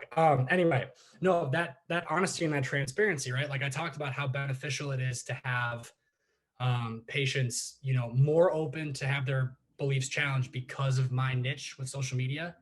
They're more prone to trust me too, because they truly perceive me as more honest and more transparent compared to the next person. So I think that's really important to consider when you're like trying to do this sort of thing, is leverage that honesty and the transparency. And this is the best thing, because I think you just said it with you and Paul. I literally was on a call with Jake the other day, and he said one of his plans for when he comes back to social media. And I tell students, like when students ask me what accounts they should look at or where they should go on social media to learn, I say, go to Jacob Harden's page and scroll back to 2014. And you will be horrified as just how shitty the content is. Like it's so bad. And it's everything that I just shit on relentlessly on my page. And like, it just shows you his growth. Because right now, like the way he puts out captions now and the way he talks now and treats now, I think he's genuinely one of the best chiros or physios, whatever degree, on the planet. And if you read his captions, like it is so evident how great he is. But if you go back to 2014, he sucked. Like it was horrible. And it just shows that 6-year evolution. And he leaves those posts up and visible for that reason. He likes to show students and clinicians growth over time, and that he's changed, and that he hasn't been saying the same thing for 6 years. And what he plans to do when he comes back is this series of posts where he literally, like the way that I will have the green screen of some jackass and be like, this is wrong, and this is wrong, and this is wrong. He's going to do that to himself and be like, here's my post from 6 years ago. This is wrong, and this is wrong, and this is wrong. And like, look at how much transparency and the fact that he shows that he doesn't care about being right or wrong. He just cares about being more right and changing over time. So yeah, I think that's a really, really good point, to be able to call out yourself too, if you're going to call out others. Yeah, well, and I think it's good to be aware that also goes both ways. And I've had this conversation with some guys in this group who now are looking to change the way that they work in a very short period of time with people that they're currently or have been working in a certain way, to then be able to change. It reminds me of and I always send the link to the David Butler, David Butler from the NOI group. Mm-hmm. If you're familiar with his story of Fred and half the sheep. Mm-hmm. It's so fast. It's so classically interesting, because they're the grayness and the nuances around, okay, David himself was the one that put these beliefs into this patient 20 years ago. Am I actually doing the greater good by trying to challenge something that I put into this person when I know what I said was not evidence-based? I know it's probably not accurate, and so it's an interesting grayness around when we decide to be able to give what we think is the best information versus what's best for the person right now. Yeah, what's been, I think, most interesting out of anything, I never expected this in my wildest dreams, and it still weirds me out every time it happens.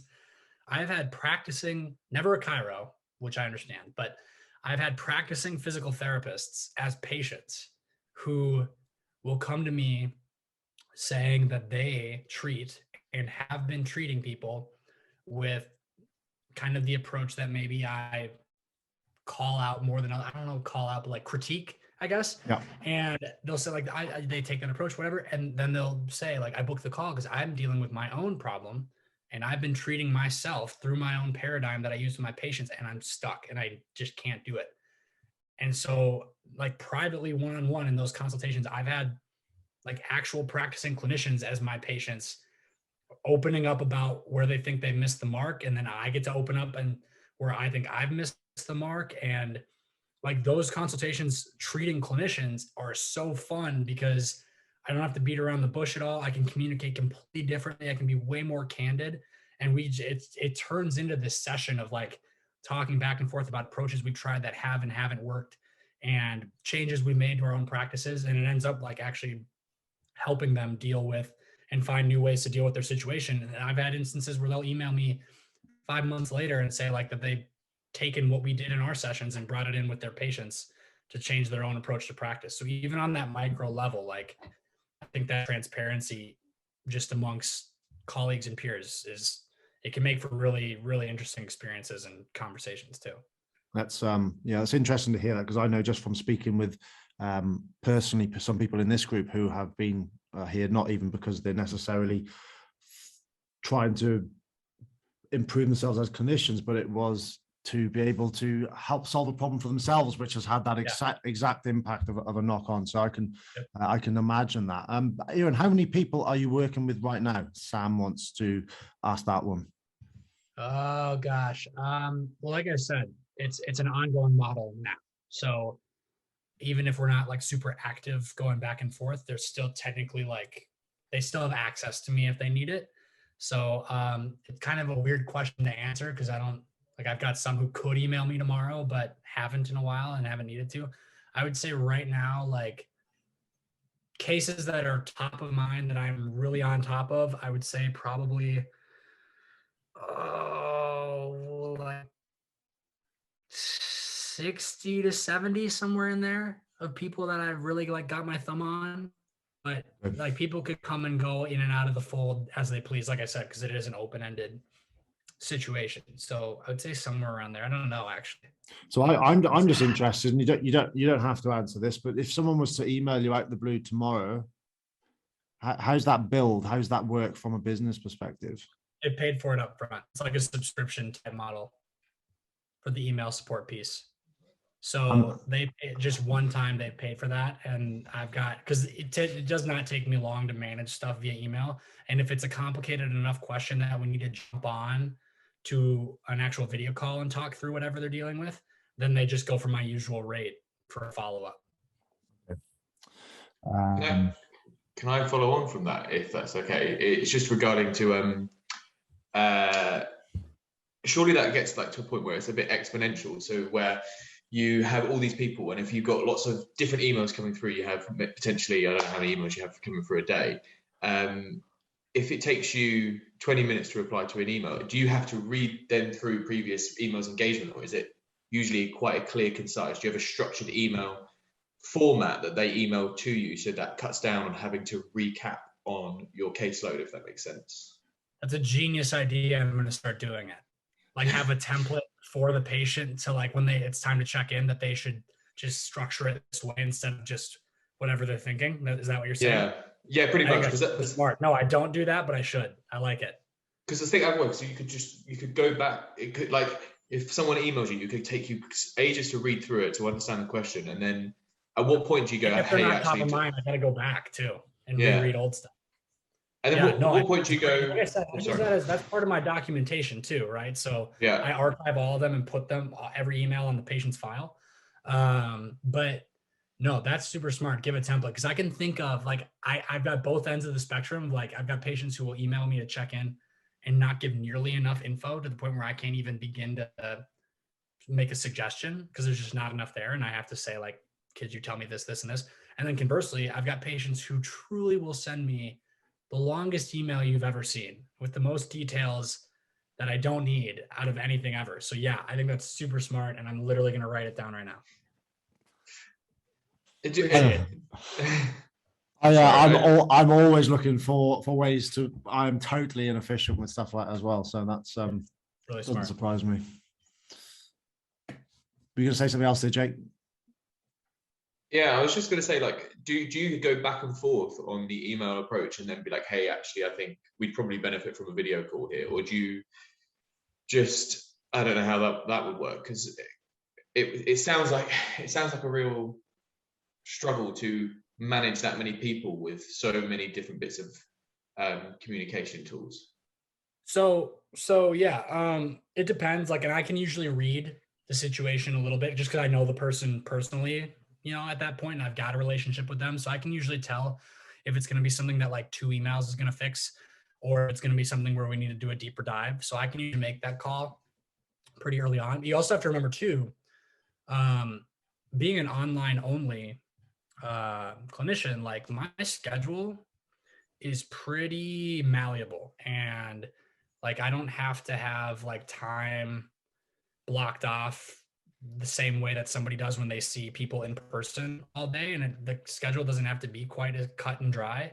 So I do have more time during my workday to handle that kind of stuff. Like I do have some days where a lot of the work I'm doing is either updating programs or troubleshooting stuff on emails. Like I truly see my role more as like consult and email support rather than like clinician sometimes, because like it's like a pain support kind of thing. So that I think part of it is just that's just part of the job that I've made for myself, and I'm pretty okay with that. And it is like it's not quite of a burden on my schedule, just because my schedule is a little bit more loose and open to do things like that and spend time on that stuff, because I don't have, you know, set appointments that are, you know, quite as consuming as an in-person patient versus online stuff. It makes it a little bit more flexible. So that is interesting as well, however, Aaron, because the way that we talk about in batteries, the way that we have tried to work in a way that encompasses a more flexible approaches, that we don't have work hours either, even though we would see people maybe more in person and less online. I find that I had to create a way of working so that I'm not the person that's in charge of the front desk, not the person that's in charge of the building. I can just turn up to a gym or turn up to a park, and if I say, hey Aaron, when are you free? Tuesday at 6? No, Tuesday at 7. Okay, am I free yet? Okay, we're in Tuesday at 7. You know, that's the sort of fluidity that I have, and it sounds like you've got something like that to enable this sort of non-linear way to be able to try and work with people. Yep, it is kind of the same. The only constraints I put on it is I won't take clients after a certain time in the afternoon, because I feel like I do need to stop at some point, and then I won't do anything on weekends either. But outside of that, it's pretty fluid. Interesting. Again, for so many of us, it seems like we don't have that much control over where we are, but we do have control. It's not an easy decision around the place that we work, etc., because that has such an impact on these sorts of things. It's really difficult if you are paying rent in a place and you have to be in. That's really structured format. That is not an easy solution, but interesting to hear how you're doing that, Aaron. Callie asked, do you work with people or employers to return people back to work? Not really. I've had cases where like one of their jobs is, or one of their goals is like they have quit their job and they'd like to get back into some kind of work part-time or full-time. Like that's been one of their goals, but not like a, you know, like a workplace injury or workers' comp or anything like that, and nothing with employers either. I have had a few opportunities to like do talks with like police departments and fire departments on like return to work and like avoiding injury and injury risk reduction, stuff like that, but not like a client type situation. No. Okay. And is there anything that you would like to learn more of that you are currently aware that you would like to learn more of to be able to help your clients? Oh yeah. I feel like my biggest weak spots right now. Oh God, I could think of thousands. I'm so bad at everything. Man, I think sometimes I run into a wall with like helping people with sleep interventions, to try That's and help tough. them get that under control. That's tough. And I've definitely gotten better at it, you know, doing more stuff with like CFT, and I'm emailing with like Kieran O'Sullivan talking about that. But what I have improved on, so like right now, I wouldn't say it as it's a weak point or something that I really am super concerned about learning more about, but I would have answered this question this way like maybe 3 months ago. I really felt like way too much, maybe 4 months ago, I really felt like way too much of both my treatments for patients and then the content I was making was way too exercise focused. And I really didn't like that because, like, if we're really going to be honest with ourselves about pain and caring for people in pain, exercise is not exactly the most robust intervention in the world. You know, like if I'm going to shit on ultrasound, like I better be ready to be just as critical of exercise-based interventions, even though that is more of my bias. So knowing that it's not like a cure-all by any means, I really felt like I was doing too much with it, making too many videos that were showing like exercise progressions and giving too many treatments that were centered around exercise. So I really challenged myself to educate patients more on taking a broader view of pain and then giving more interventions that actually represented that education. Because like when I first started trying to challenge myself to do that, I would educate and say like, yeah, there's all these factors. And like, you know, it's so much more than just movement and exercise and activity. Like there's all of this. And then I'd be like, all right, let's do stuff on movement and exercise and activity. And like, I could feel myself being quite a hypocrite there. So I tried to really broaden the way I looked at a lot of those things.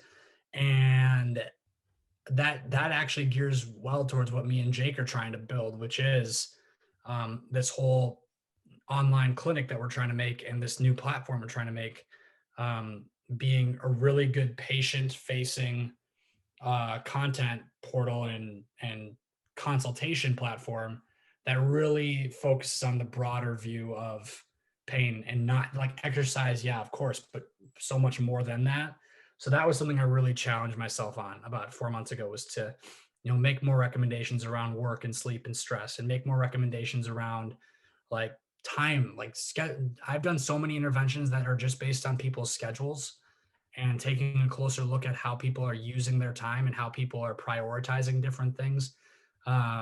And some of those have been my best outcomes. I wish I could show you. I don't know if I can because of like HIPAA and stuff, but I had one guy who consulted me for a headache, like in the middle of me trying to make this transition. And before the consultation, like maybe, or before I started making that transition, I might not have even taken a headache client just for fear of not feeling like I could help. But obviously when you're taking that broader view of things and understanding that there's so much more to it than just exercise and activity, you can maybe help that person out. And so we just talked about, you know, kind of the Greg Lehman discussion of like what's in the cup and kind of the, you know, just pain is multifactorial. Let's see what all your contributing factors are and let's lay them out and see if some of this starts clicking for you. That's literally all we did on the consultation, was just map out his contributors. And he slowly started having all these like epiphany type moments of, oh my gosh, like all of this stuff has been working against me. And I'm slowly realizing I haven't been able to take care of myself at all for like 6 months. And maybe that's where these headaches are coming from.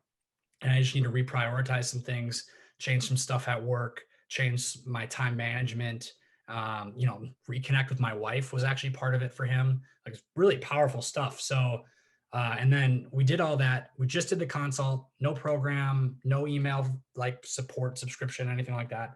And 2 days later, he emailed me telling me he, that night, talked to his wife about it. It had like this massive emotional breakdown, bawling, crying. I was reading through this email. I was like, oh God, like, what have I done? And then told me he hasn't had a headache in, 2 days, and then followed up with me 2 weeks later and said he still hadn't had a headache, and he started sleeping again. And he had a conversation with his boss about him not appreciating his role at work and the partner that he had been placed on with for projects, and like just starting to get all those things in order, and things really improved. And is that purely coincidental? Maybe, but at least I felt like I could help him, and at least he felt helped. And at least I have a good basis to support why those things could have potentially facilitated that. So that's the biggest shift I've made. And it's been ongoing, but it's led to way better consultations, me feeling way more empowered to actually help a way more diverse crowd of people. And my God, like the amount of people I have crying on my calls, not that it's a good or bad thing, but it just takes you to that place a lot more often, and has people really reconcile with some of the things that might be more important.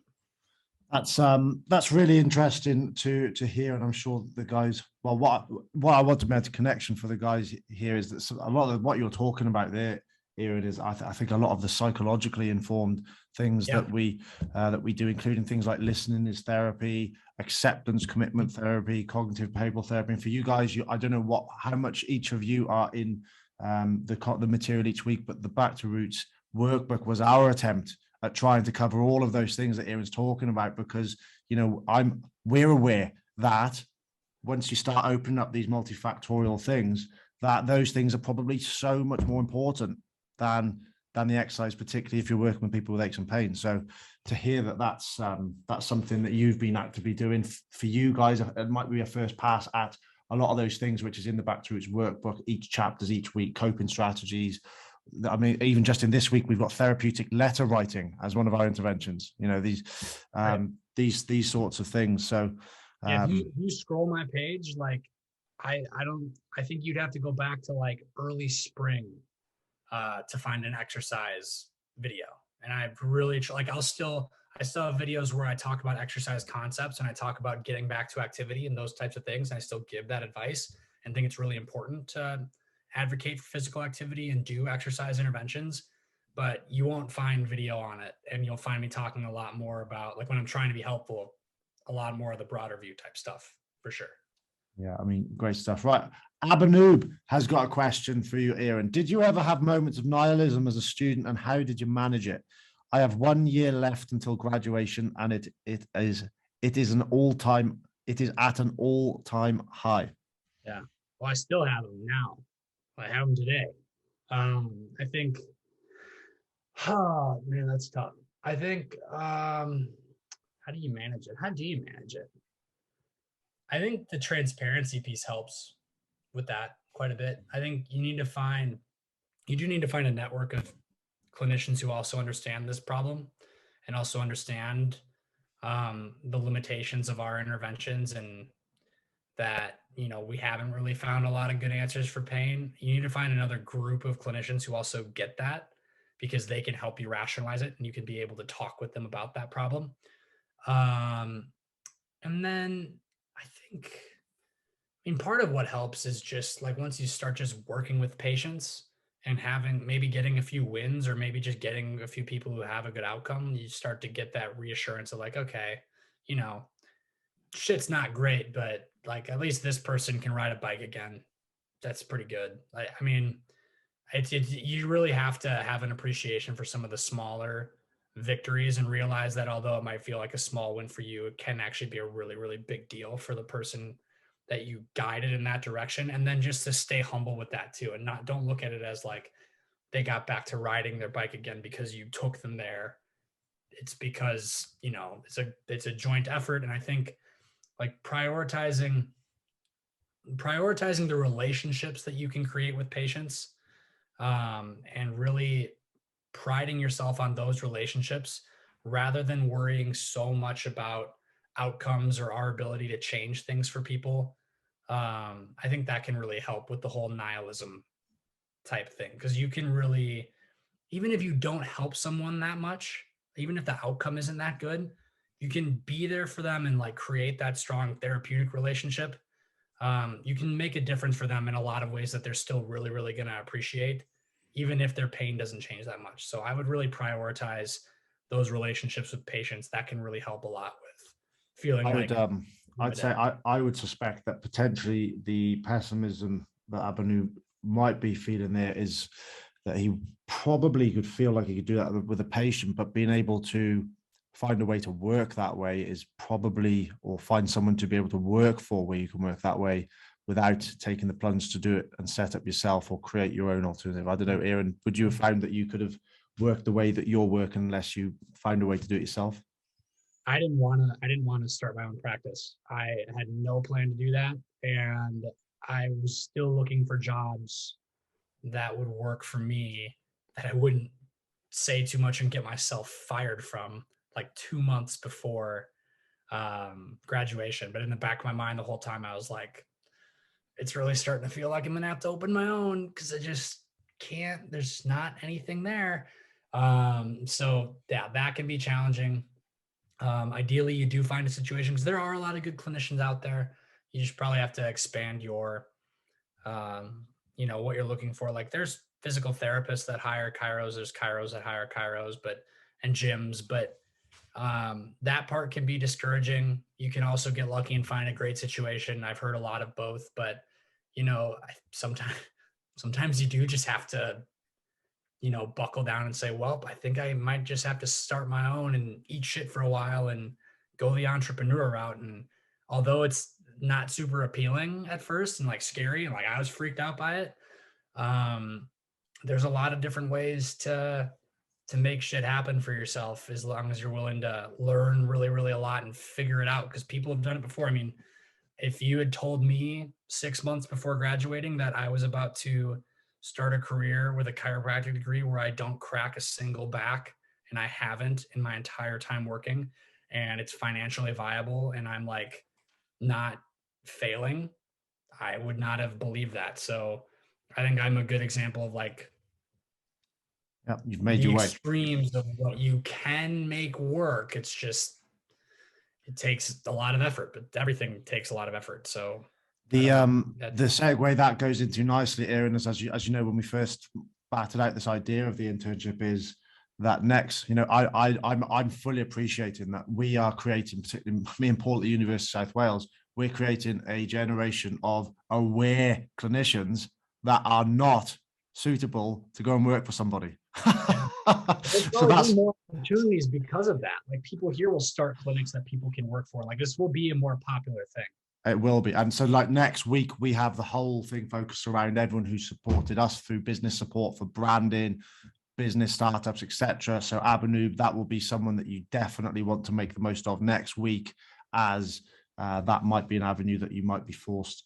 Well, hell, and even look at the internship itself, right? Like I remember when you first told me that you wanted to do this, and you were like not sure if you're going to be able to get people, and not sure if it was going to be feasible financially, and all of those kinds of things. And the logistics, like here we are, week 10, yeah. Right? And I mean, you find a way. So I don't know. Sometimes no, that's it. There's not easy answers in here, but I know that the people who, as I said, the more successful people that I've come across and worked with and been around, is that they fail more, and they do actually are the ones then that find a way in some way. So it's 20:08. So I'm going to see if there's any other questions that I've missed off here. Abanoob also asked, with your consults, have you ran into cases where you think your care isn't necessary, such as an acute low back pain? Well, I think you've already touched on that. You don't really see anything other than persistent right now. Is that? Yeah. The only thing I've done for some acutes that I do work with is like, I'll tell them, hey, I don't think this is a matter of you need a structured program or anything. I think if I just give you some like pretty loose guidance on poking back into some of the things that you want to start getting back to, I think you're going to be able to do that. And this is going to resolve itself. So it's just a matter of managing pain while it takes care of himself and getting some of your life back, in the interim. And I'm just understanding that it's going to be okay. So for a lot of those people, I'll either straight up tell them, hey, don't think you need a program. Don't think you really need a lot of my care. If it's not where you want it to be in X amount of weeks, we'll talk then. Or I'll say, hey, I'm willing to guide you through this quote unquote acute stage and just manage it that way. So sometimes I'll take them on and just lightly handle it. But a lot of times I'll be like, hey, I really think you're going to be fine. They'll be like, oh shit, really? Okay. Let me, take care of it and see where I end up. And if they don't end up where they want to be, they'll let me know. Aaron, And can I follow up? I'm sorry. go. Can I ask a follow-up? So that question would kind of played into the nihilism right now, because I'm in the student clinic and most of my patients are acute just because they're young exercising students. And it's kind of frustrating where we're incentivized to keep them in care. And in the back of my mind, just for our own adjustment numbers. And it's annoying because it's like in the back of my mind, I'm like, you're going to get better within 2 weeks. Do I really need to adjust you and apply manual therapy? And within the moments I do exercise, patient education, and then my attending clinician comes in and pretty much says the exact opposite of what I just told them. And it leads to some awkward glances between me and the patient. Yeah. So it's like, how do you manage that? Yeah, you're just in the eat shit phase right now, where it's like you just gotta swallow it and deal with it and understand that others have gone through it too. I remember, this is what I was told when I was in that exact position. People were coming into the student clinic who I literally would listen to, and I'd be like, you don't need treatment. I think you're pretty much here because we told you had to be here. Like, you literally don't need this at all. You don't even need exercise or anything. And it was like, it killed me inside because I was like, we're just wasting these people's time and promoting this idea that they need all of this care and all of this management when really they're totally fine. Promoting this idea that they need us to hold them together, which is just bullshit. And I remember I was told, guys, look, if you can't keep your patient coming back week after week so that your student schedule is filled, then you're probably not very good at this and need to take a closer look at yourself. Because look at it this way, it's like free pizza. Even if it's not good, nobody will turn away free pizza. So if they're turning away your free pizza, that's probably a pretty good reflection that you're not very good at this. And I was like, I might throw away my own free pizza and just put it in the garbage before they even get a chance to look at it. Like, this is bullshit. So part of it is just you just got to kind of grind through it and recognize that everybody who's quote unquote woke in this whole space goes through the same thing and it sucks. And, just take it as an opportunity to work on your communication skills, work on your education, even if your overseeing clinician comes in, ruins every single thing you said, confuses the hell out of the patient. Just do your best and work on those communication skills and just work on getting people to like you, and being a likable clinician and being a person in the treating room. I think that that's the best real thing that you can do with your time. And then what I did, and I don't even know if this is legal, but what I did during that time was I knew telehealth was going to be a big part of my practice long before the pandemic. So I started telling like friends and family, hey, if you're dealing with anything, let me just work with you over Zoom calls, no charge or anything like that. I'll just do it. And that was how I would get my reps in during that time. So I felt like I wasn't completely wasting my time in the clinic. And as I was going through that bullshit and throwing my free pizza at everybody, I was also working with people on telehealth calls in my spare time. So that's a good way you can use that time as well. But yeah, a lot of it's just, you just got to eat shit and deal with it. Awesome. Thank you. Luke, did you imagine that my help for people on this call was going to be eat shit and deal with it?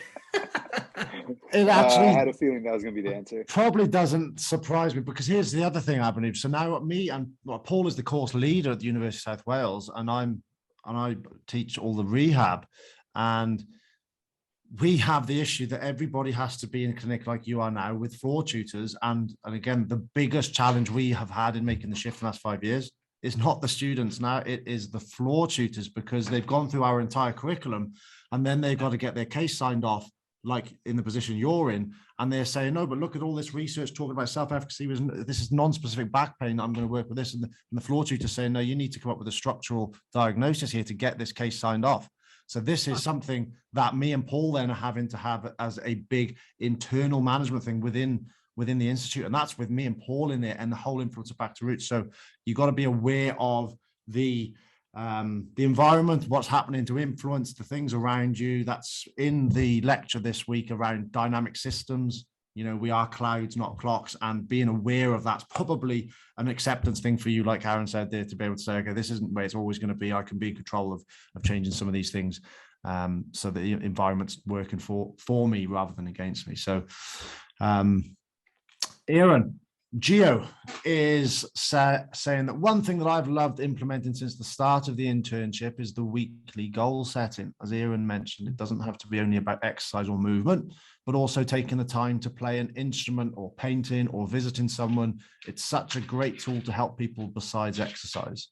Yes, it's about getting people back to their life, what they value, what makes them feel good, or their passions. Pain is also hidden also in not being able to go back to our hobby, which can be as simple as reading.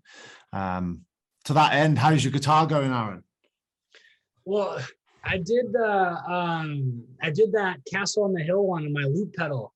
And then I like listened to it back and I was like, God, I thought the quality kind of sucked, but you know, it's neither here nor there. Either way, I was like a stout and a half deep and I was feeling pretty good about myself. So I was like, you know what, fucking go. But with the goal setting piece, that's what a lot of my second session.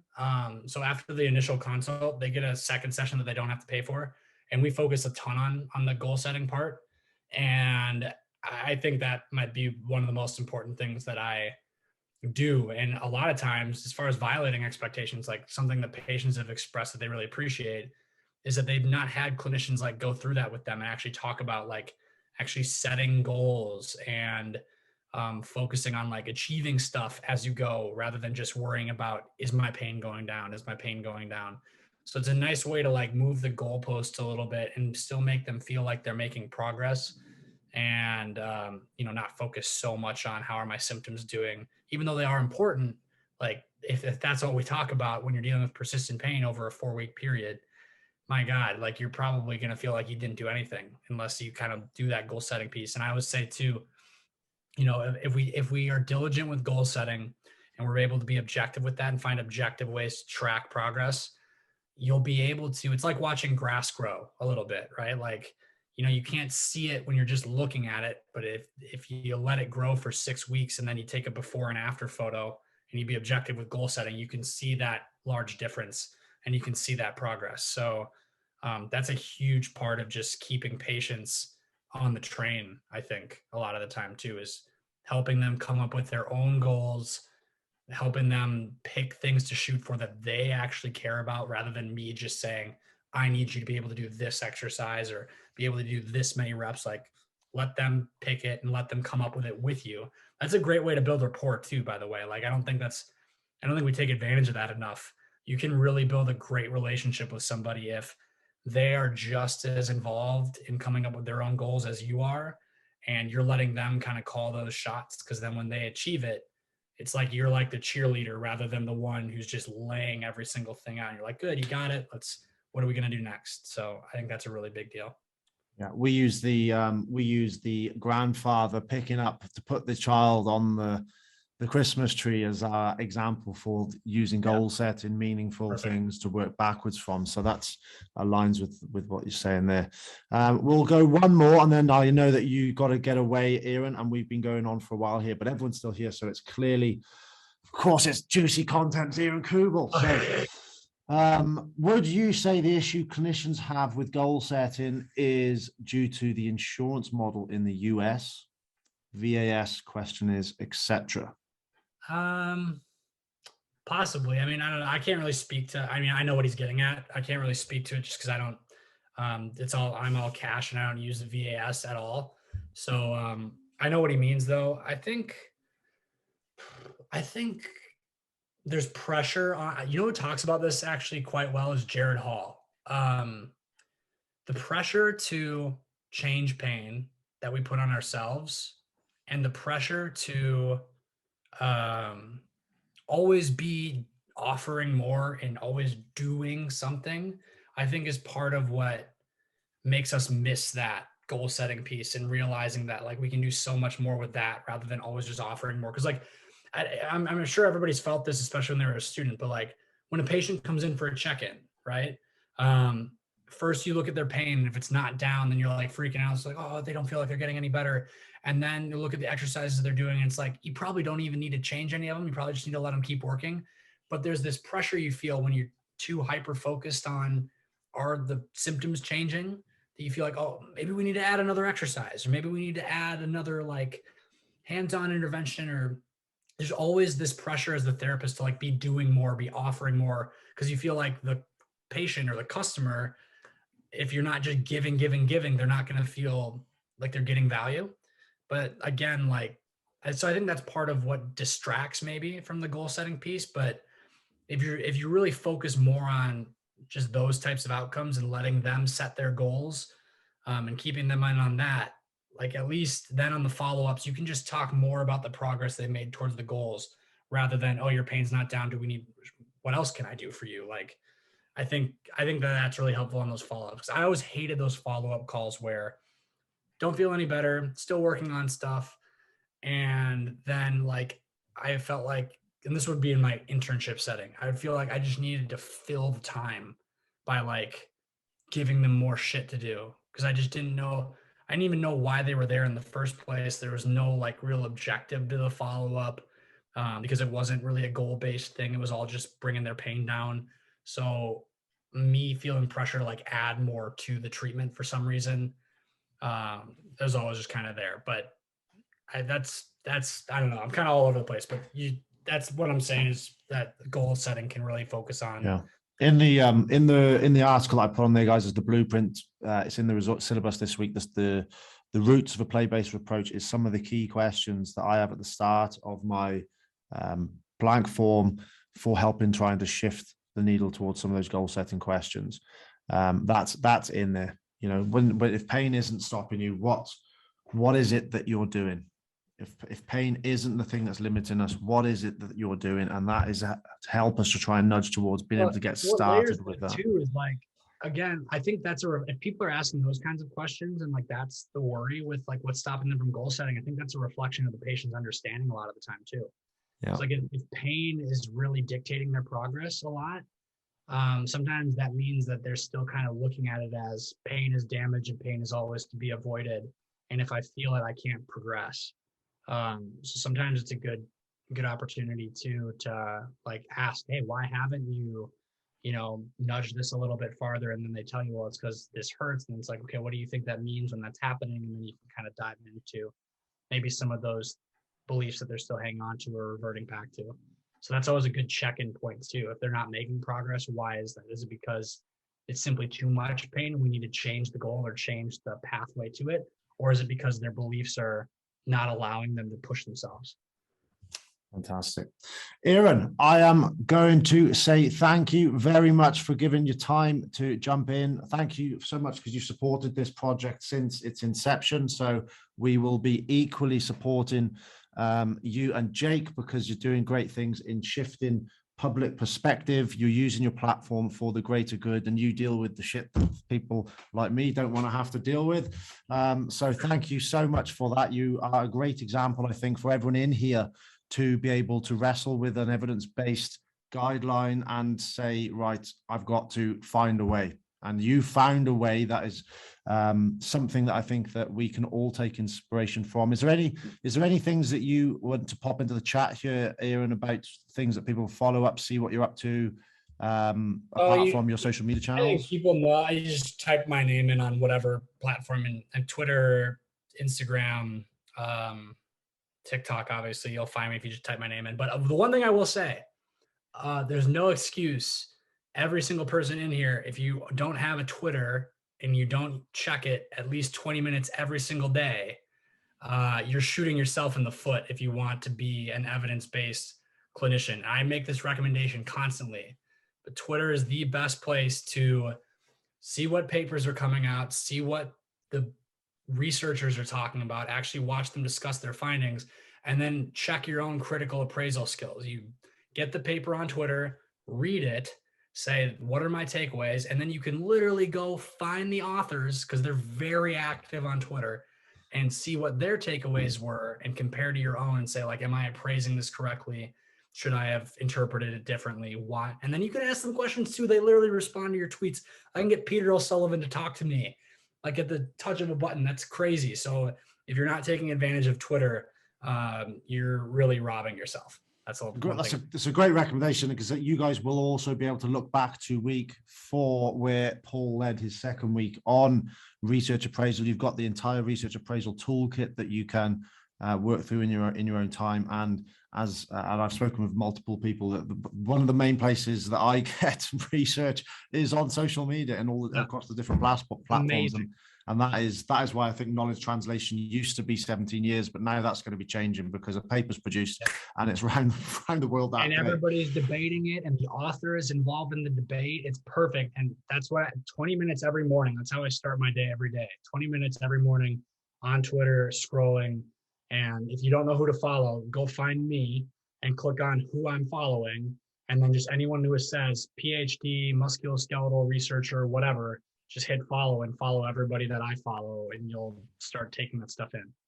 That's absolutely awesome advice. I'm going to let you go, Aaron. Thanks so much for joining us, and good luck with the project that you're doing there with what's your man called again? Say that again. Jacob Harden. Yeah. Jacob Harden. You guys should go follow him too and read all his captions. They're great. Jacob Harden. Fantastic. Right on. All right. Yeah, it was fun. I appreciate it. Happy to do it anytime. If any of you guys have questions or need anything or whatever, you can get me on email, social media. DMs are tough because, it freaks me out going in there. But email aaronkubaldc@gmail.com. You can hit me up anytime. I'm happy to help any of you guys. So cool. All right. Fantastic. Thanks very much, Aaron. I will chat with you later. Cheers. Toodaloo. See ya.